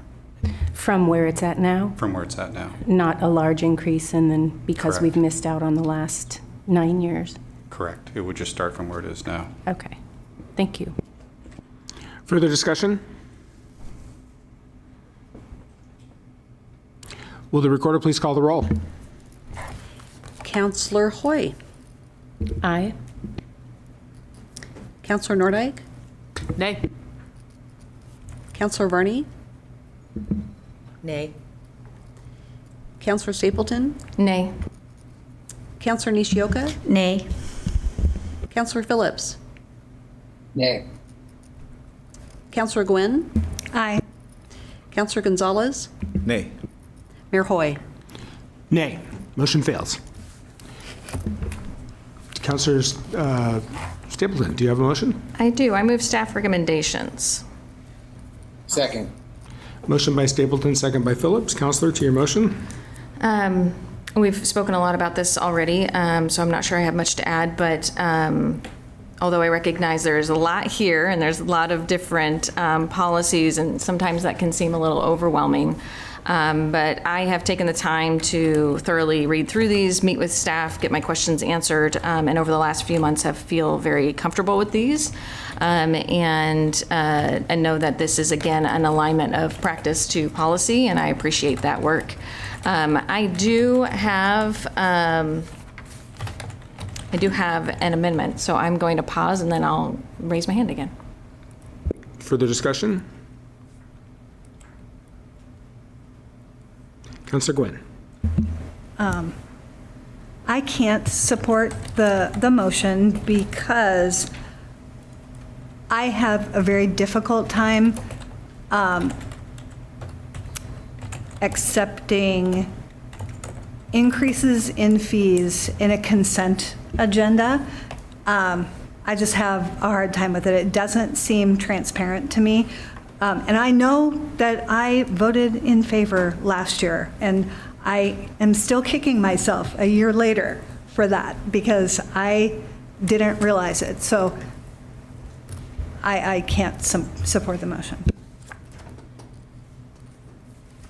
Further discussion? Councilor Stapleton. I have an amendment. I move that the following be added as an additional subsection under section 3 of the policy. Quote, equity. Equity will be considered as part of the capital improvement program development process, and all scored CIP projects will be assessed using equity as a criteria in the scoring process. Projects will be evaluated based on the goal of ensuring that all Salem residents have equitable access to opportunities and that the benefits and impacts of capital projects are shared, end quote. I'll second that. Councilor, to your motion. Yeah, so this came out of my meeting with staff and with the mayor several months ago. And we were talking about our capital improvement plan and how we have been using our new equity lens for our bond projects, and how I wanted to ensure that the largest amount of public money that goes out into our communities that is used for improvements from water and sewer to streetlights and roadways and all other modes of transportation, that we are also using equity as a lens when deciding which priority those get and in which area of town or type of project we're using gets funded. So I worked with staff on creating this new addition to the policy, section 3. And I hope that all of you will help support this amendment. Thank you, Counselor. Just to clarify, basically, as I understand your amendment, it would take the process we had previously approved in relation to bond projects, and it would take that equity tool and apply it to CIP. Is that a simple way of paraphrasing? Yes, it is. Great. Thank you. Further discussion. Counselor Phillips. Thank you. I appreciate the motion. I plan to support it. I don't know if this analogy is appropriate, but it feels similar. I serve on SCATS as this body's appointee to that intergovernmental agency, the local MPO that tries to get state and federal funds to our greater urban area. And it was a year or two ago that we updated sort of the rubric that we use to score things in that project's list. And one of the two things that we made changes on was to ensure equity.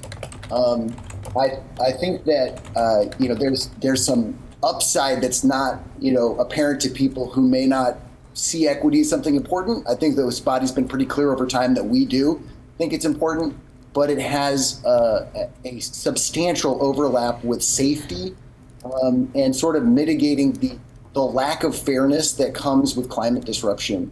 And these things are some of the few levers we can touch on as members of this body to try to make a difference in our future, building our future moving forward. So in that sense, I'm very supportive of doing that.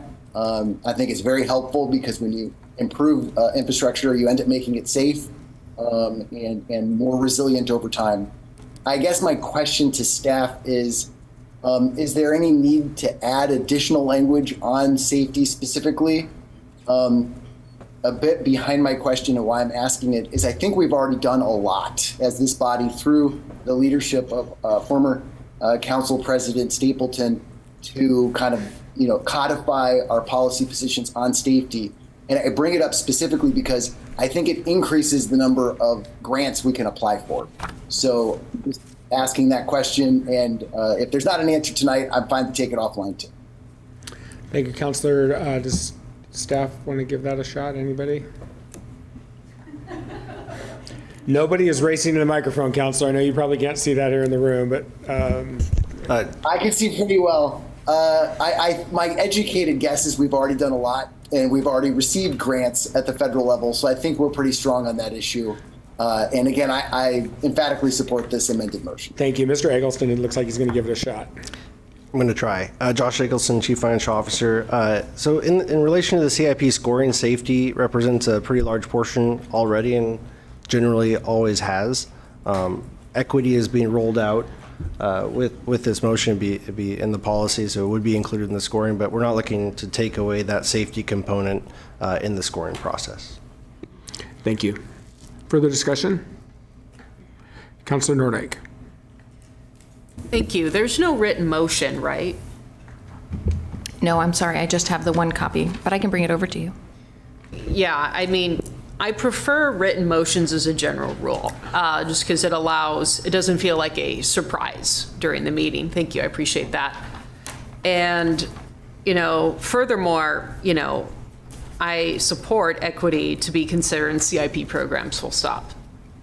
However, I don't know what that means in this context, and how that impacts CIP projects is not something that is discernible from the text of this motion.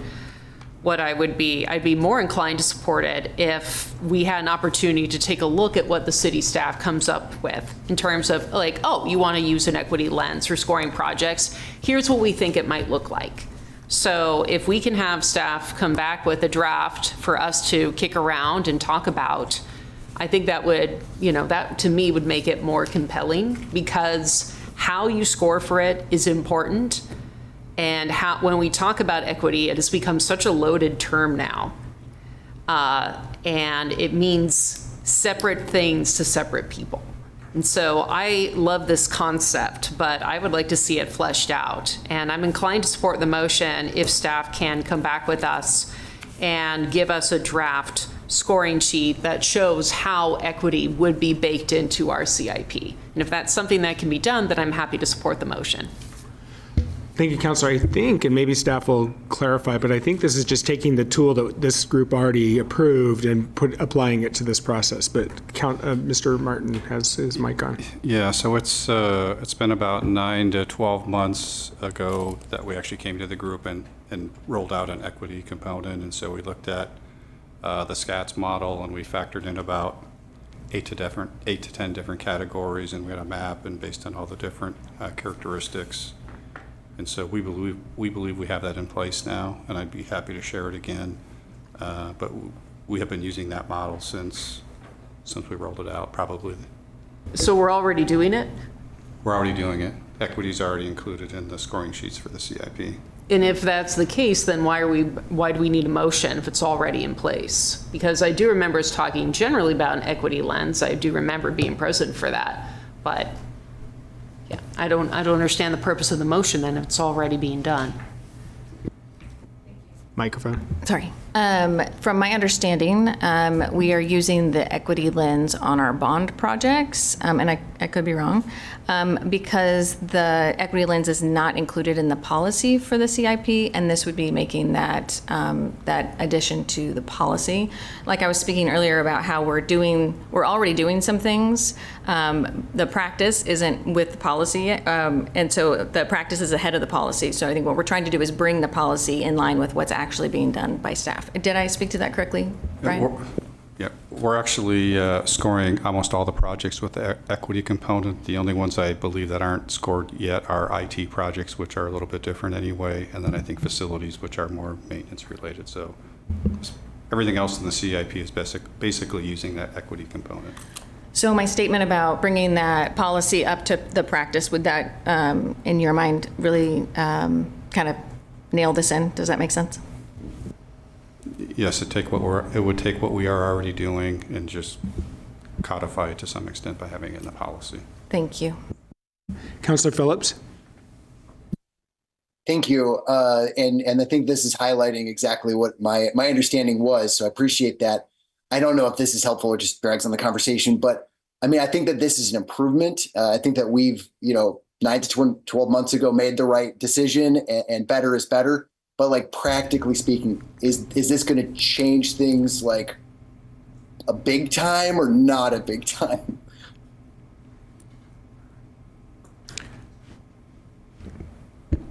With the way it's written, it wouldn't change our current practice. So the only exception would be is if we tried to look at something for IT projects or facility maintenance, but I just don't see those as having the same equity requirement or demand that a typical CIP project would have are spread across the entire city. Thank you. And just, I guess, to explain my thinking on this is like, there's already like a rubric in place. And I think that this is an important improvement and codifies it like has been said. But I think that the practical implication is not going to be dramatic. I think that this is a very reasonable codification of the improvement we made. Thank you, Councilor. Further discussion? Councilor Hoy. Thank you, sir. I appreciate the amendment and the intent of that. I cannot support the motion, however, because I feel like Councilor Gwynn stated that fees and potential increases in fees should not be part of the consent calendar. And I just think we should be doing everything we can to build trust with the community when it comes to money. And this is one of those moments when I think we could exercise that. So thank you. Thank you. I think Mr. Eggleston has a comment. Yeah, if I may, just to clarify, there's no fee increases that'll happen with this adoption. The Streetlight financial policy speaks to the intent of council to adjust annually by the ENR. It's an inflation matrix, but that would go through the annual fee schedule next year. There's no fee increase that's included here. That would be included next year.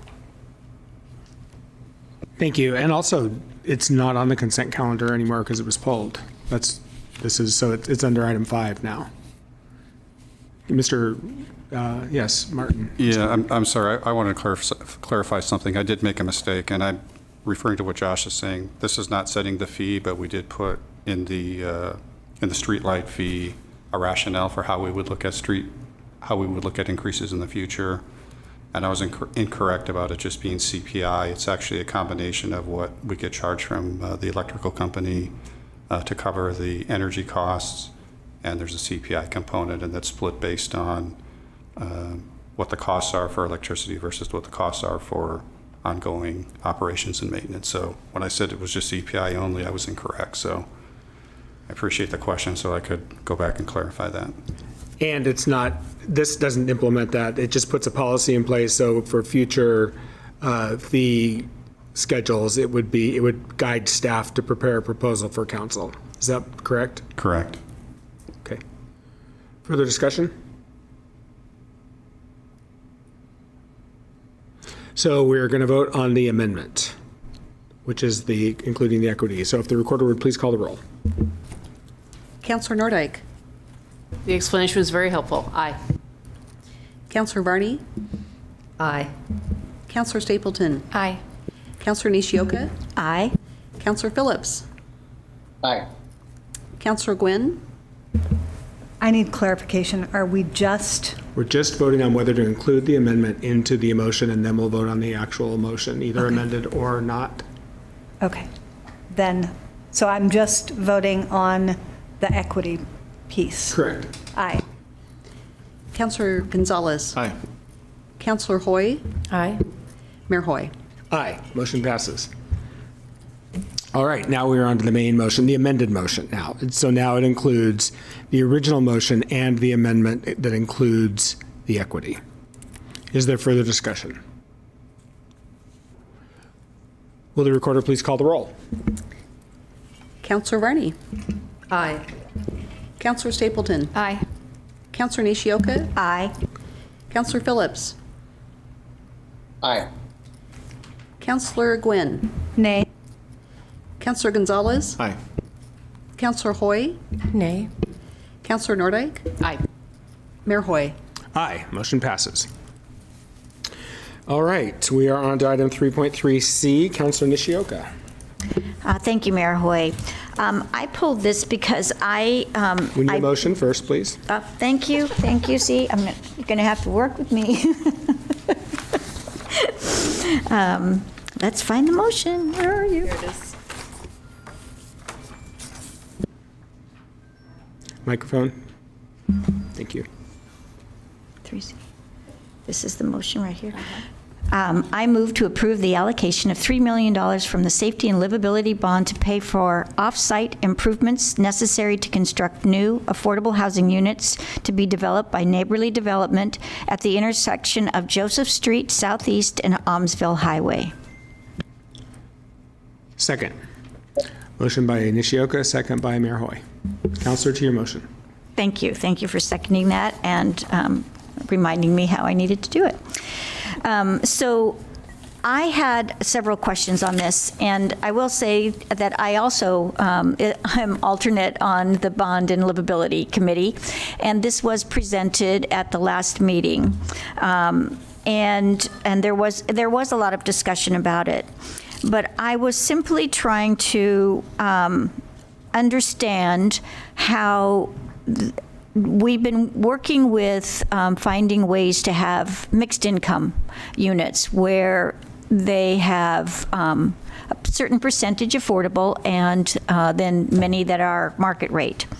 And this one is not that same way. And so I was trying to understand it and also understand the costs for all of the improvements, and that there was discussion at our meeting about its location. So I had written Ms. Rutherford and asked her to help explain some of that, and I felt it necessary to have that be demonstrated to everyone here tonight. So. Thank you, Councillor. Ms. Rutherford, I turn it over to you, and I see that we have Mr. Richard Berger here. If we want to call him up, I think he'd be available to help if you want to call him up too. Thank you. Kristen Rutherford, Community Planning and Development Director. So this excuse me, this project was first brought forward to staff with a discussion about the project and the need to fill a gap for the offsite improvements. And in absence of having any approved criteria or procedures for how we are going to, manage the bond funds for affordable housing, we brought it forward to the Oversight Committee for consideration and a recommendation about next steps, which is why it's here before you this evening. So to go back to some of the questions that Councillor Nishioka raised, and I believe everybody was copied perhaps more than once this morning on my response. Some of the concerns and questions related to the that it's a 100% affordable development rather than a mixed income. And this goes back to the funding sources that are used. And I'll ask Mr. Berger to come up in a moment, who can speak a little bit more to their application process through Oregon Housing and Community Services.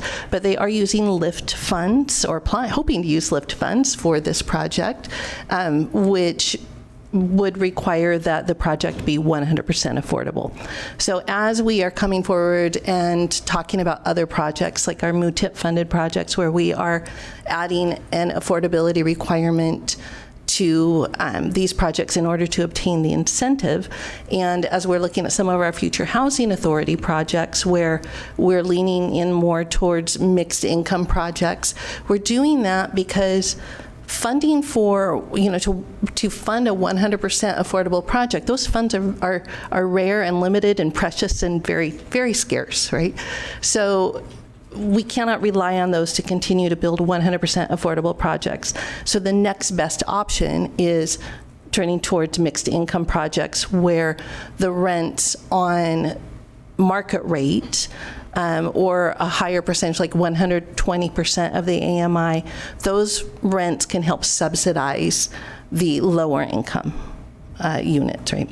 So this project is being funded with a different model, using funds that enable greater affordability. A second question was about the offsite improvements and the funding for those, and what would happen if the project was not successful. So just to be clear, the $3 million being requested is for offsite improvements to fund public infrastructure that would always be in public ownership. These funds would not be used on site to support the vertical construction. And if you'd like, at this point, I could ask Mr. Berger to come forward and speak to some of the other concerns that came up at the committee meeting about location of grocery stores, buses, those sorts of things. I think that'd be great. Mr. Berger, could you come on up and speak to those issues? Be sure and hit that microphone button and introduce yourself for the record, please. Perfect. Got it.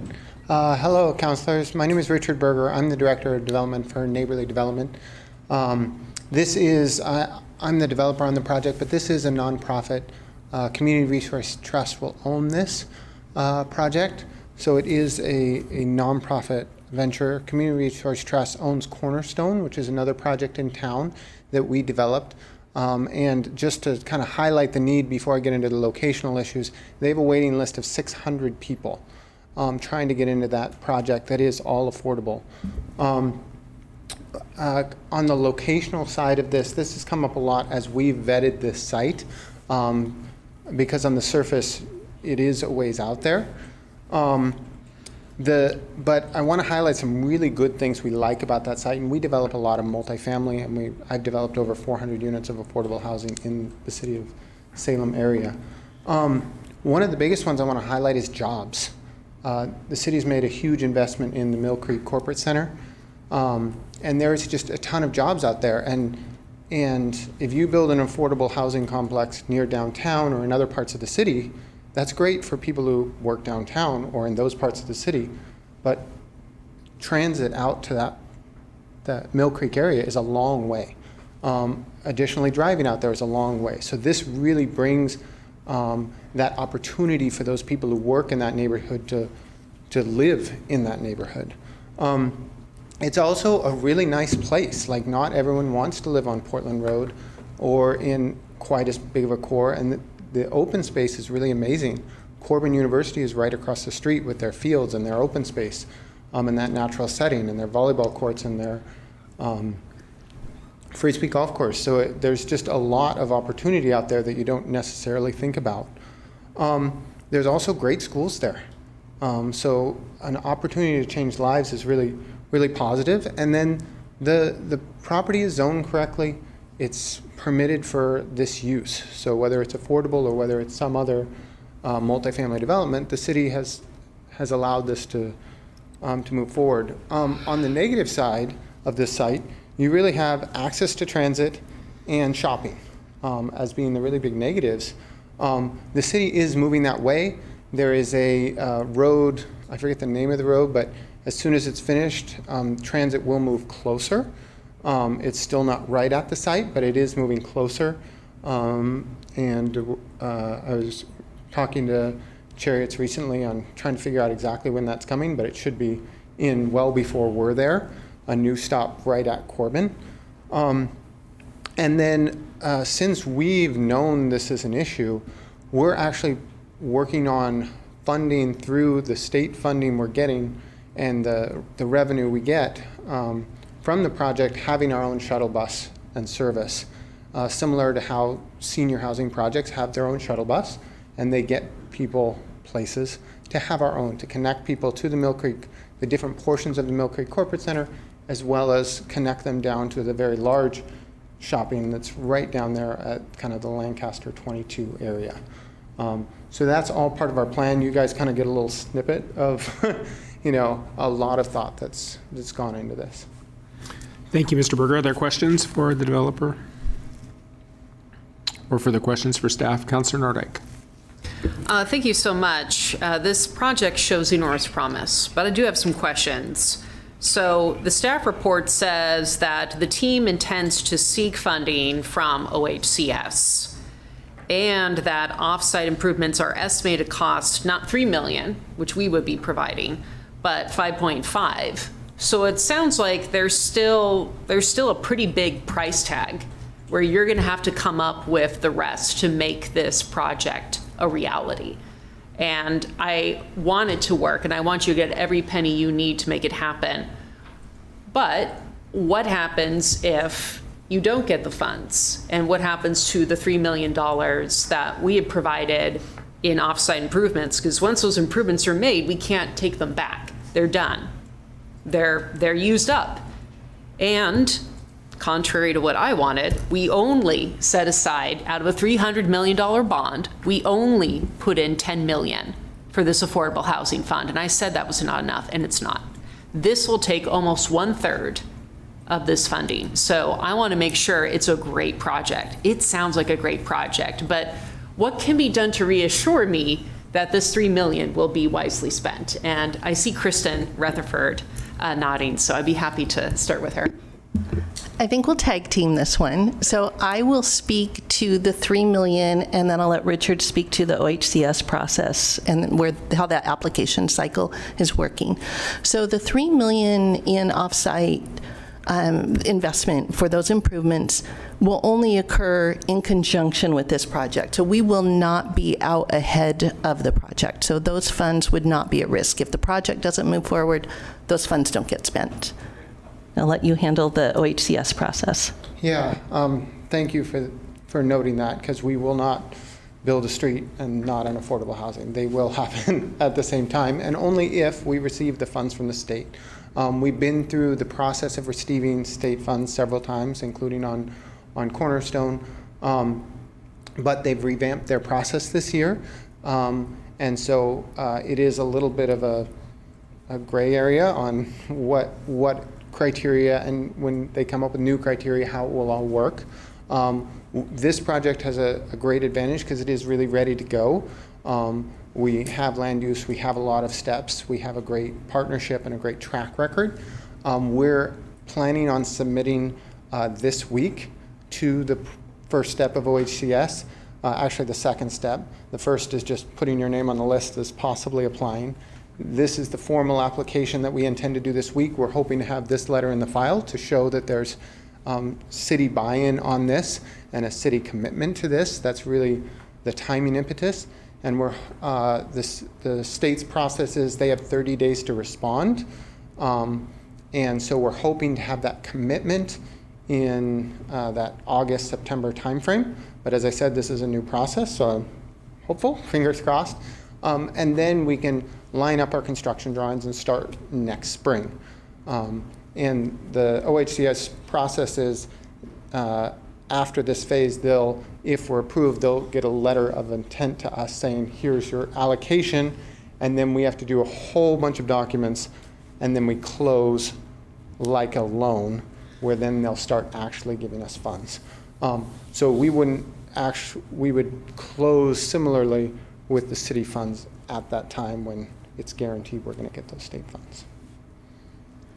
Thank you. Councilor Stapleton. Thank you. I asked this question in committee, and I kind of got laughed at, but I have to ask you. Okay. You were talking about all of these great employers that are in the area. Have you approached them at all to have them help you support this project, since you are hoping to bring in a lot of folks who would be working for them? I haven't, actually, and I think I should. When we talked about the shuttle bus idea, and I'm meeting with Transit next week to talk about it further, how we can make sure it's very integrated and hopefully not just our own, but if it is just our own, that'll serve our, we've talked about, like, could we get some of those employers in this and maybe have the shuttle bus be a Mill Creek Corporate Center area shuttle.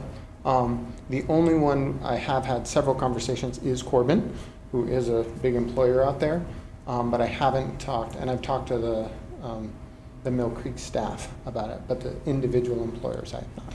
Yeah, I would encourage you to do so. I think that there are a lot of successful companies out there who have very deep pockets and who rely on the city for tax breaks and all of the other, and now are relying on us to come up with the money to help make this housing, affordable and very near their locations, which is a benefit to them. And I would love to see them rise to the occasion and come to the aid of the city and of the residents here and their workers and do what they can to help with housing affordability in the city of Salem. Thank you, Councilor. Councilor Phillips. Oh, sorry. Did you have a response to that, Mr. Berger? No, I was just going to say, and even if they don't step up, we want the relationship. We want the jobs. We want the people who are trying to grow and improve their lives to have that great access. And so the more involvement we can have with those entities, even if they're not willing to put in money, if they can provide jobs, if they can provide opportunities, and we can provide a really good neighborhood, that would be amazing. Councilor Phillips. Yeah, I appreciate the discussion from staff and the questions from my colleagues on council. I think that the risk here is nominal and the upside is significant. I do think that, there are some concerns that have really been thought about seriously in terms of the location and how to integrate this housing in this part of Salem moving forward. This looks like it's in Ward 3. So I'm okay with this project. I guess I just want to highlight some things that I think have already been said. This is different than when we approve a housing project in the past. Like, we'll get like 150 units and like 10% are affordable. This is like 100% affordable. And that cannot go understated. And this isn't like 80% of the area median income. This is 60%. So, this is the most affordable, housing we could possibly, get in the area. And I think there is some significant upside. So I have a couple more comments, but any thoughts on that? Am I saying it correctly from staff? Mr. Berger, did you have something on that? No. Okay. I think everybody's in agreement. Okay, great. I guess the last thing is just, chicken or the egg. I think in this case we got to build. Things. If you build this out, then you're more likely to get the roads improved in a fashion that you can connect it to the transportation grid. And we're already seeing improvements compared to when I started 3.5 years ago on council. We've got a new, route that's in South Salem to connect those of us on the west side of I-5 to the Mill Creek area. So progress is happening, and I think that this is good. I can imagine that people see like 3 million and only 183, but that's just $16,000, $16,393 per unit. That's incredible. To get a unit of housing for that amount is awesome. I don't care what anybody else says, especially with everything that's happened in terms of like costs going up. So I'm in support of this. Thank you, Councilor. Is there further discussion? Councilor Nordyke. Thank you. Just a couple more questions, and this is per usual. The explanations are always very helpful for me. The staff report talks about 183 units. The site plan mentions 279 units. Can you clarify what we're looking at here? Yeah, the site was designed for larger, but due to budget constraints, we're only going for the first phase of 183. We'll look long-term of whether the state will continue to allocate money or there's other funding sources we can put together. But 183 is a very nice sized project, which we're really excited that we get to deliver. But there are limits to what the state has, and so we kind of scaled it down to let's do this phase because we believe we can put the funding package together for that, and then look at the future. And if we can't fund it in the future, we've got a great project with 183, and if we can fund it, we can continue to add affordable units. Great, that makes total sense. And I notice under that 279 site plan, it included 477 parking stalls.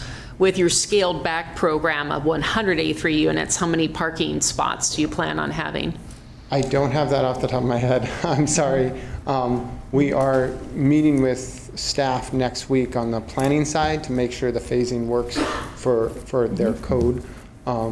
So we don't quite have that finalized. And I don't have an exact number in my head, sorry. That's all right. And I also point that out because we are trying to minimize parking and maximize housing. So I'm sure you're well aware this is not your first rodeo, not your first project. That seems like an awful lot of parking, 477 for 279 units. So I don't know how you plan on scaling that down, especially if you plan on providing shuttles and such. But I know it's a ways out there. I know that means cars are more likely to be important, but I encourage you, this council's been supportive of doing away with parking mandates and doing everything we can to support great affordable housing projects. So just some food for thought for you. Thank you. Is there further discussion? Councilor Stapleton, and then we'll go to Varney. Thank you. I don't have any questions, but I didn't want to ignore you, so with my back, I'm sorry. For those of you who watched our committee meeting, which I'm sure it was like everybody in the city, I voted against this in committee, and I will continue to be against this project here tonight. And I wanted to spend a little time talking about why. Of course, I am not against affordable housing. I want to see more of it, and as soon as possible.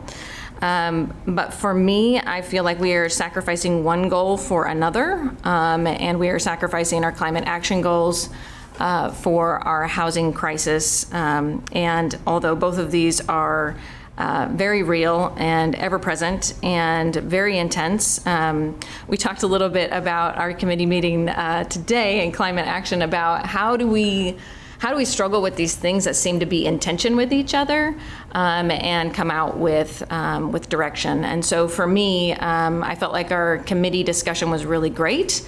And we did find ourselves in tension, but moved forward to here tonight. Some of the things that, of course, are really important for me are continuing to focus on the Our Salem plan and prioritizing infill projects along our core transit networks. When we look at the housing development that we already passed tonight with Greenlight development, that is a prime location for infill. It has all of the connections to transit, walkable, bikeable areas here in town and close to amenities. I am really encouraged by the ideas that we heard tonight about having access to jobs. That's fantastic, but we are more than just our work.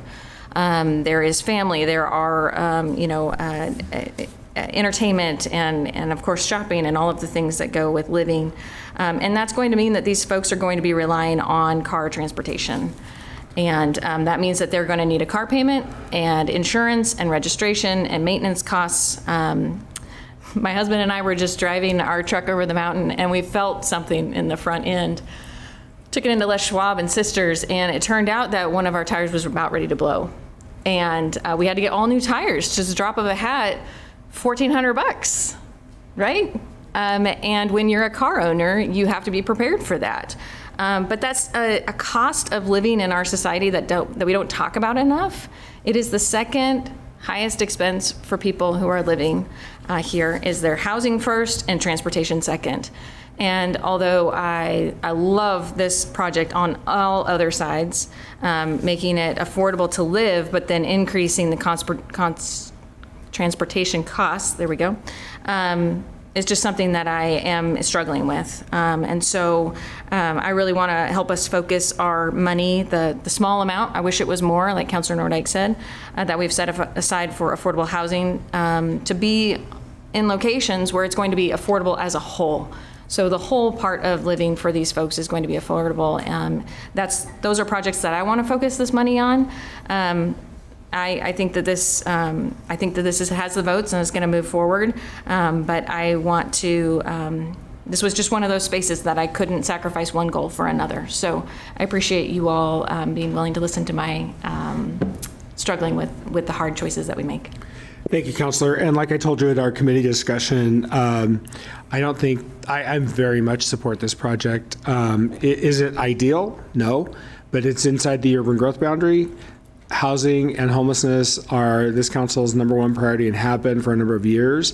And I think we need to encourage all the housing development we can with inside our urban growth boundary. Would it be ideal if it were closer in? Sure, but eventually all of those open spaces within our urban growth boundary are going to be filled up with housing, and so it may not be ideal, but it gets us a long ways towards our goal. I mean, this is 183 units of affordable housing, and I can't say no to that. So that's why I'll be supporting it. Further discussion, Councilor Verney. Thank you.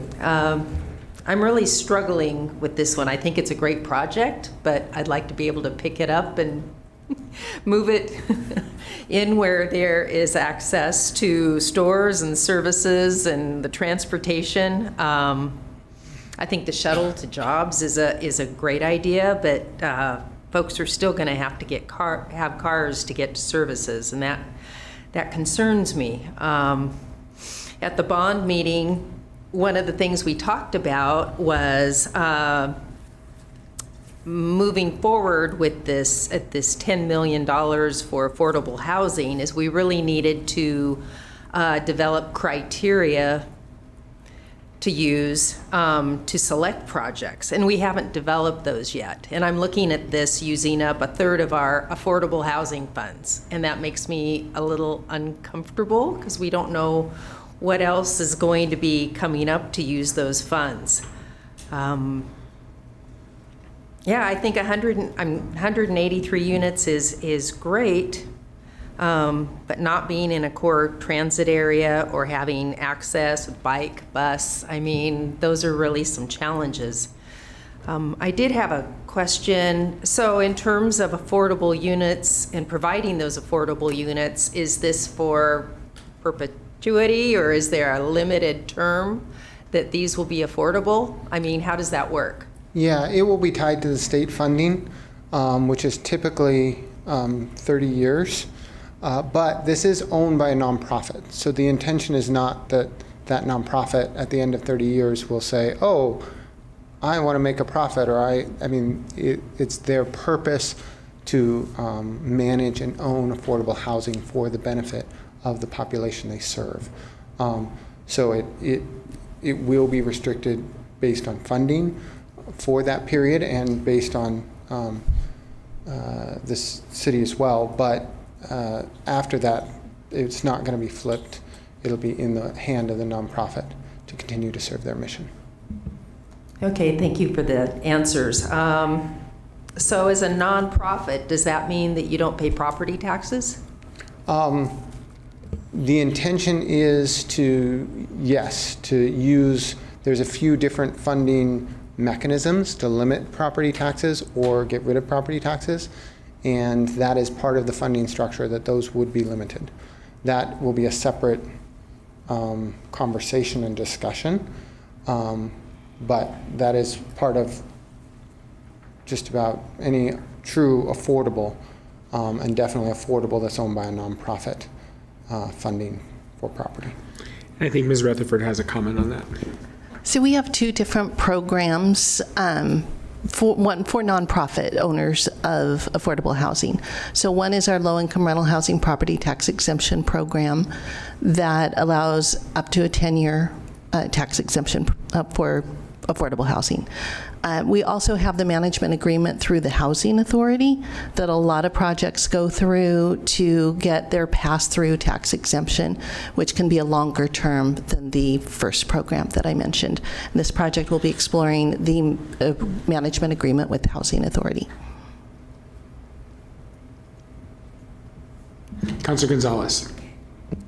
Thanks, Mayor. I just wanted to say a few things. I mean, just the 600 people on the waiting list at Cornerstone, that right there, is probably priority. Makes me just really think, similar to Mayor Hoy. I think when we were talking about just the 10 million in the bond overall, the budget, I remember those discussions, and 10 million was really all we could really get to get support from the public to support that. I mean, there's general support. Everybody wants affordable housing, but even just getting it done today, look how hard it is, and people don't want it in their backyard as much as we'd want. And actually, I'm in reverse of everybody saying I think we should use this money as quickly as possible if we have it, because inflation is only going to kill it, and we need to get people into homes. So to me, I'd rather see projects sooner rather than later. And unless anybody can figure out how to have virtual farm workers, we're going to need places that people have parking for their cars so they can deliver the goods that we also eat every day. So just wanted to say that. Thank you. Thank you, Councilor. I want to co-sign on everything you just said. I agree with it completely, especially about getting the money out the door sooner. It doesn't do any good sitting in the bank. We need to, that's the whole point, is affordable housing, and we need to get these units built. Further discussion. Councilor Nishioka. Thank you. As I said, I pulled this because I had a lot of questions, and it was really understanding the project. I'm now hearing that we are on a very tight timeline. Thank you for coming here tonight and explaining all of that to us. And though it is not ideal, I do feel that Neighborly is trying to work out some of those details for transportation. Hopefully, some of the improvements that we make will also include bike paths or utilization of some sort of walkability, whether it's near Corbin or somewhere else. But I do feel that this project is something that needs to get done right away based on the whole premise of what it is and what it'll provide. Thank you, Councilor. And I know that a gentleman mentioned earlier about lack of bike paths. I think what he was saying is lack of maybe buffered bike lanes. There are bike lanes on Aumsville Highway. Having ridden my bike down that road many times, there's actually quite a nice bike lane down. I think you told us that in the meeting, so appreciate you reminding us. Yeah. Councilor Phillips. Thank you to my colleagues. I think that this is just a very serious discussion in terms of in a perfect situation, this would be built, closer to the center of town, closer to resources, closer to the core network. I at times agree with strong towns and some of the tenants that they claim to support, but the devil's in the details. Living in this part of town, I live on the west side of I-5 in Ward 3, but this is on the east side. I think it's fine. There's a lot of people. Oregon's still a pretty rural place. And I just, Councilor Gonzalez, the timeliness, I could not feel more strongly that this will save lives. And I'm not hearing that we're choosing between this and something that's downtown. It's this or we wait even longer. So I just think it's important to shelter as many people. And this is 100% affordable. I paid more, my wife and I paid more for a single bedroom apartment in a high rise when I went to medical school than this 20 years later. So, this is this number of $1,000 per month. That's good. That's desperately needed. So I'm in favor of this project. Thank you, Councilor. Is there further discussion? Councilor Varney. I'm sorry, but I had a question. How far is this from the nearest fire station? There is a new fire station planned within the bond that will go out in that area, but the nearest fire station is on State Street at just west of Lancaster. So, but the new one would be out in that Mill Creek area once it's built. Okay, thanks. Councilor Gwynn. I'm sorry, I don't want to beat this to death, but I think it's a great project. So excited to be able to support it. What I would hate to do, we're constantly, when a project comes forward, we're asking how many of those units are affordable, and we get 15%, and that's considered good. This is 100% affordable, so I don't know how we couldn't say yes. Thank you, Councilor. Further discussion? Will the recorder please call the roll? Councilor Stapleton. Sadly, no. Councilor Nishioka. Aye. Councilor Phillips. Yes. Councilor Gwynn. As Councilor Phillips so eloquently says, heck yes. Councilor Gonzalez. Aye. Councilor Hoy. Aye. Councilor Nordyke. Aye. Councilor Varney. Nay. Mayor Hoy. Aye. Motion passes. All right. Thank you. Thank you, Mr. Berger, for your testimony and your help. All right, we are now on to information reports. We'll go through these one at a time. Item 6A, Councilor Stapleton. Come on, cheer up. No, it's fine. It's okay. Okay, so just for the public, when we were reading through this, I was kind of surprised when I saw this because it started before I was on council. So I had no idea that this work was being done. I was wondering if we could just get a brief, what is this? And so that the public can understand. I recognize that there was a ton of work that went into this over a really long period of time, and that during that whole period of time was also COVID, and so a lot of things have changed and shifted. And yeah, I was just wondering if, for the benefit of the public, if just a brief description would be great. Thank you, Councilor. Yes, I had my interview on this. I don't even remember. It was during the pandemic. I remember it was on Zoom. That was a long time ago. And I see that we have Judge Beatty at the podium. If you would hit that button and turn on there you go, and introduce yourself for the record. Thank you. So I was actually involved in If you could introduce yourself, please. I'm sorry. My name's Eleanor Beatty. I am currently the municipal court judge. I've been in that role since January of 23. Prior to that, I spent 11 years as court-appointed defense counsel here. I was one of the defense attorneys that was interviewed extensively for this process. It took a long time for them to interview everybody that was involved. It took even longer for them to put together their report. And then it took another 2 years for the U.S. Department of Justice to finally release the report. So where we're at now, everything that they reviewed prior to writing the report is stale information. There's a number of changes that I implemented when I took office. There's a number of things that still need to continue to be improved. There were a number of issues that were identified by the report. Some of those have already been adjusted, they've already been changed, we've already made those improvements. There are other things where we still need to make changes. There were several recommendations from the report that I didn't think were appropriate.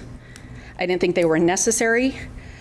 Given our current situation, the types of cases that we have coming in right now, our situation right now as far as the number of defense attorneys that we have, who's taking cases, who's not. I had 3 separate attorneys that returned to the court once I took office. I've had, I believe, 2 additional attorneys that have joined. I've got a number of other attorneys that have spoken to me already about bringing on new people to join our court. Our situation now is much better than it was when the NLADA did their investigation. But I wanted to present the information to council so that you could then move forward. I wanted to be here so that I could answer questions if there were any. And I understand that a lot of this information is beyond the scope of what you're normally seeing. So I'm here for questions. That's awesome. Can I follow up? Please. Okay. Who initiated this process? To my understanding, it was started by my predecessor, which was Jane Aiken. Okay. And there were conversations with a number of different entities. The city did not put forth any funding for the investigation. There were grants through a couple of different sources, and I believe U.S. Department of Justice was the primary funding source. Okay, thank you. That really is helpful. Yeah, it did come out of the blue for me personally. And when I read it, I was like, whoa, I am in over my head. But thank you so much for staff who really kind of helped just pull it all out and give me the information I needed to understand what was happening there. And thank you for coming down today to just kind of help us understand it better and answer questions. And I appreciate the progress we've already made. And I anticipate this is one of those things that is a continual process of evolving and making our systems better and better to work for the people here. So thank you for your work. Are there further questions for the judge? Councilor Nordyke. So in the past, I had served on one of the committees that looked at compensation for your position, but also for the pro tems. And many people, indigent defense is finally in the news. Unfortunately. Right? There's a statewide crisis in funding. We've been called basically a national embarrassment when it comes to how we fund or not fund indigent defense. So I'm glad to see that this report is brought here. What is the status of finding enough indigent counsel today for cases that come before you? So unlike the circuit court, we are currently able to appoint counsel for every person who appears in court at arraignment. We do not have a waiting list of people checking in monthly to see if there's an attorney finally available for them. What do you attribute, why are you guys doing well and they're not? That's not a fair question. I'm not in your courtroom anymore, so I can say whatever I want. Part of that is the environment that we have in my courtroom has changed drastically since I took office. Oh, you can, yeah, that's sufficient, if you wish.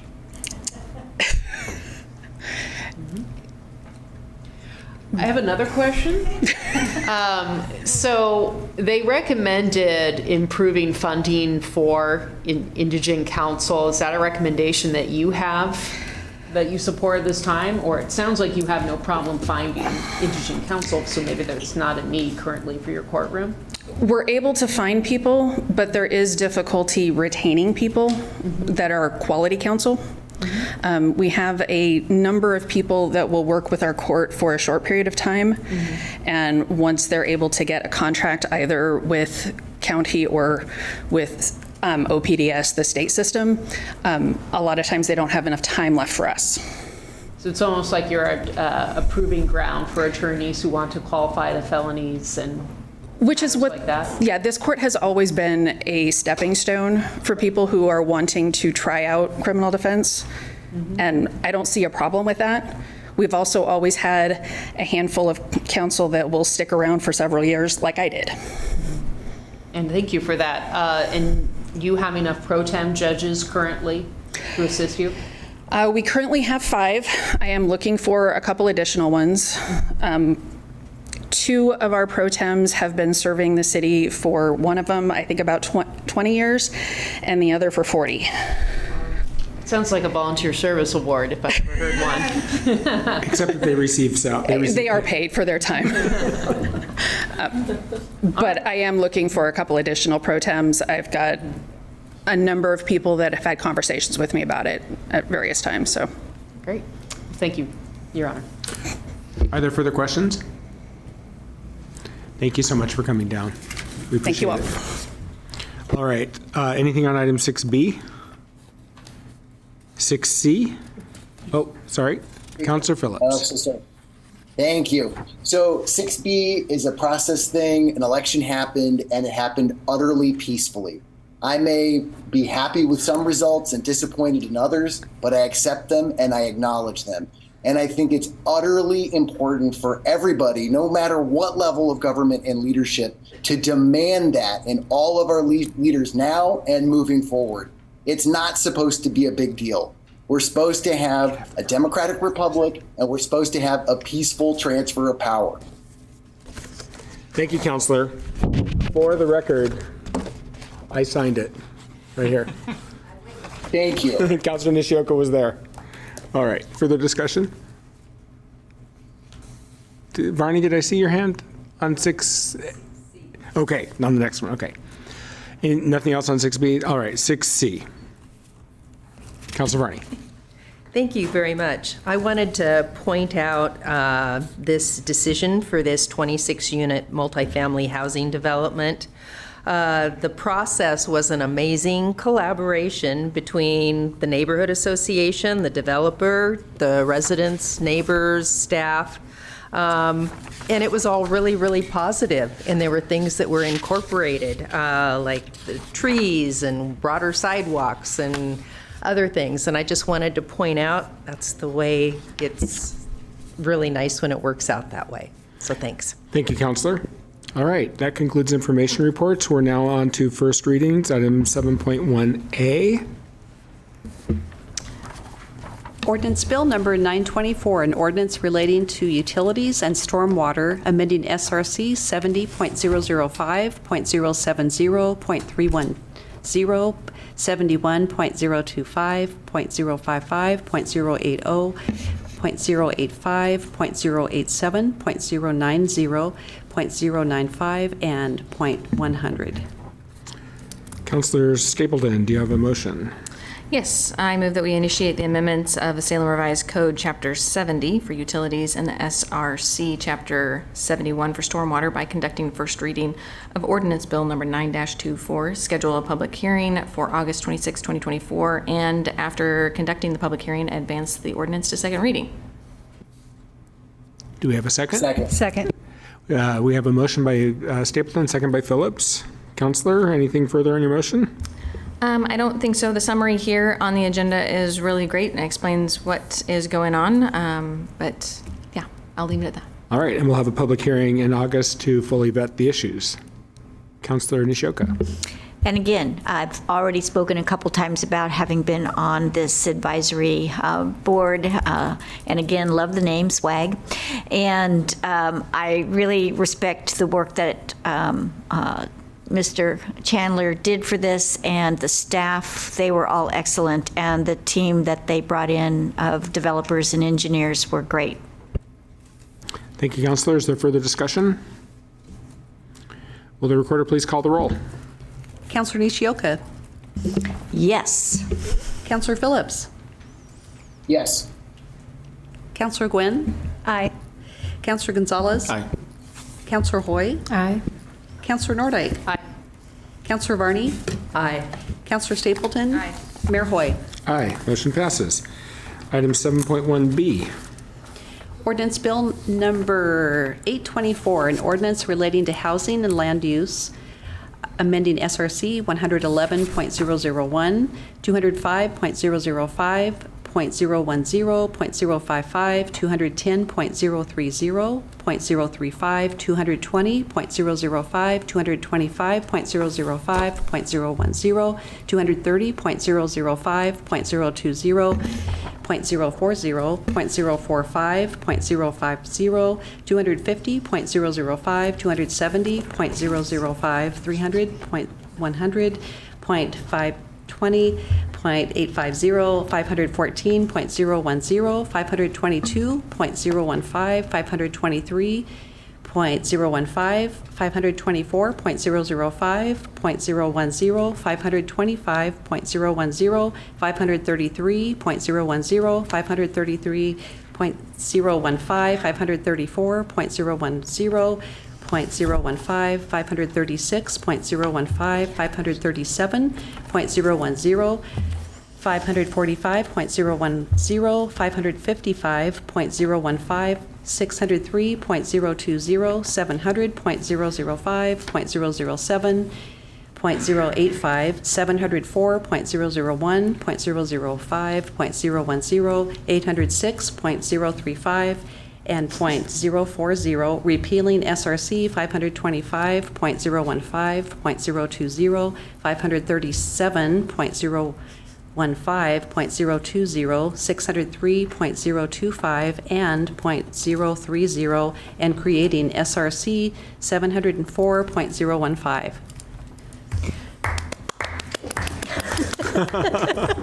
I think I missed one of those. Yeah, do it again. Sorry. All right. This is, we're on second reading, so no motion. Sorry. Or are we on? We're still on 7-1. I'm sorry.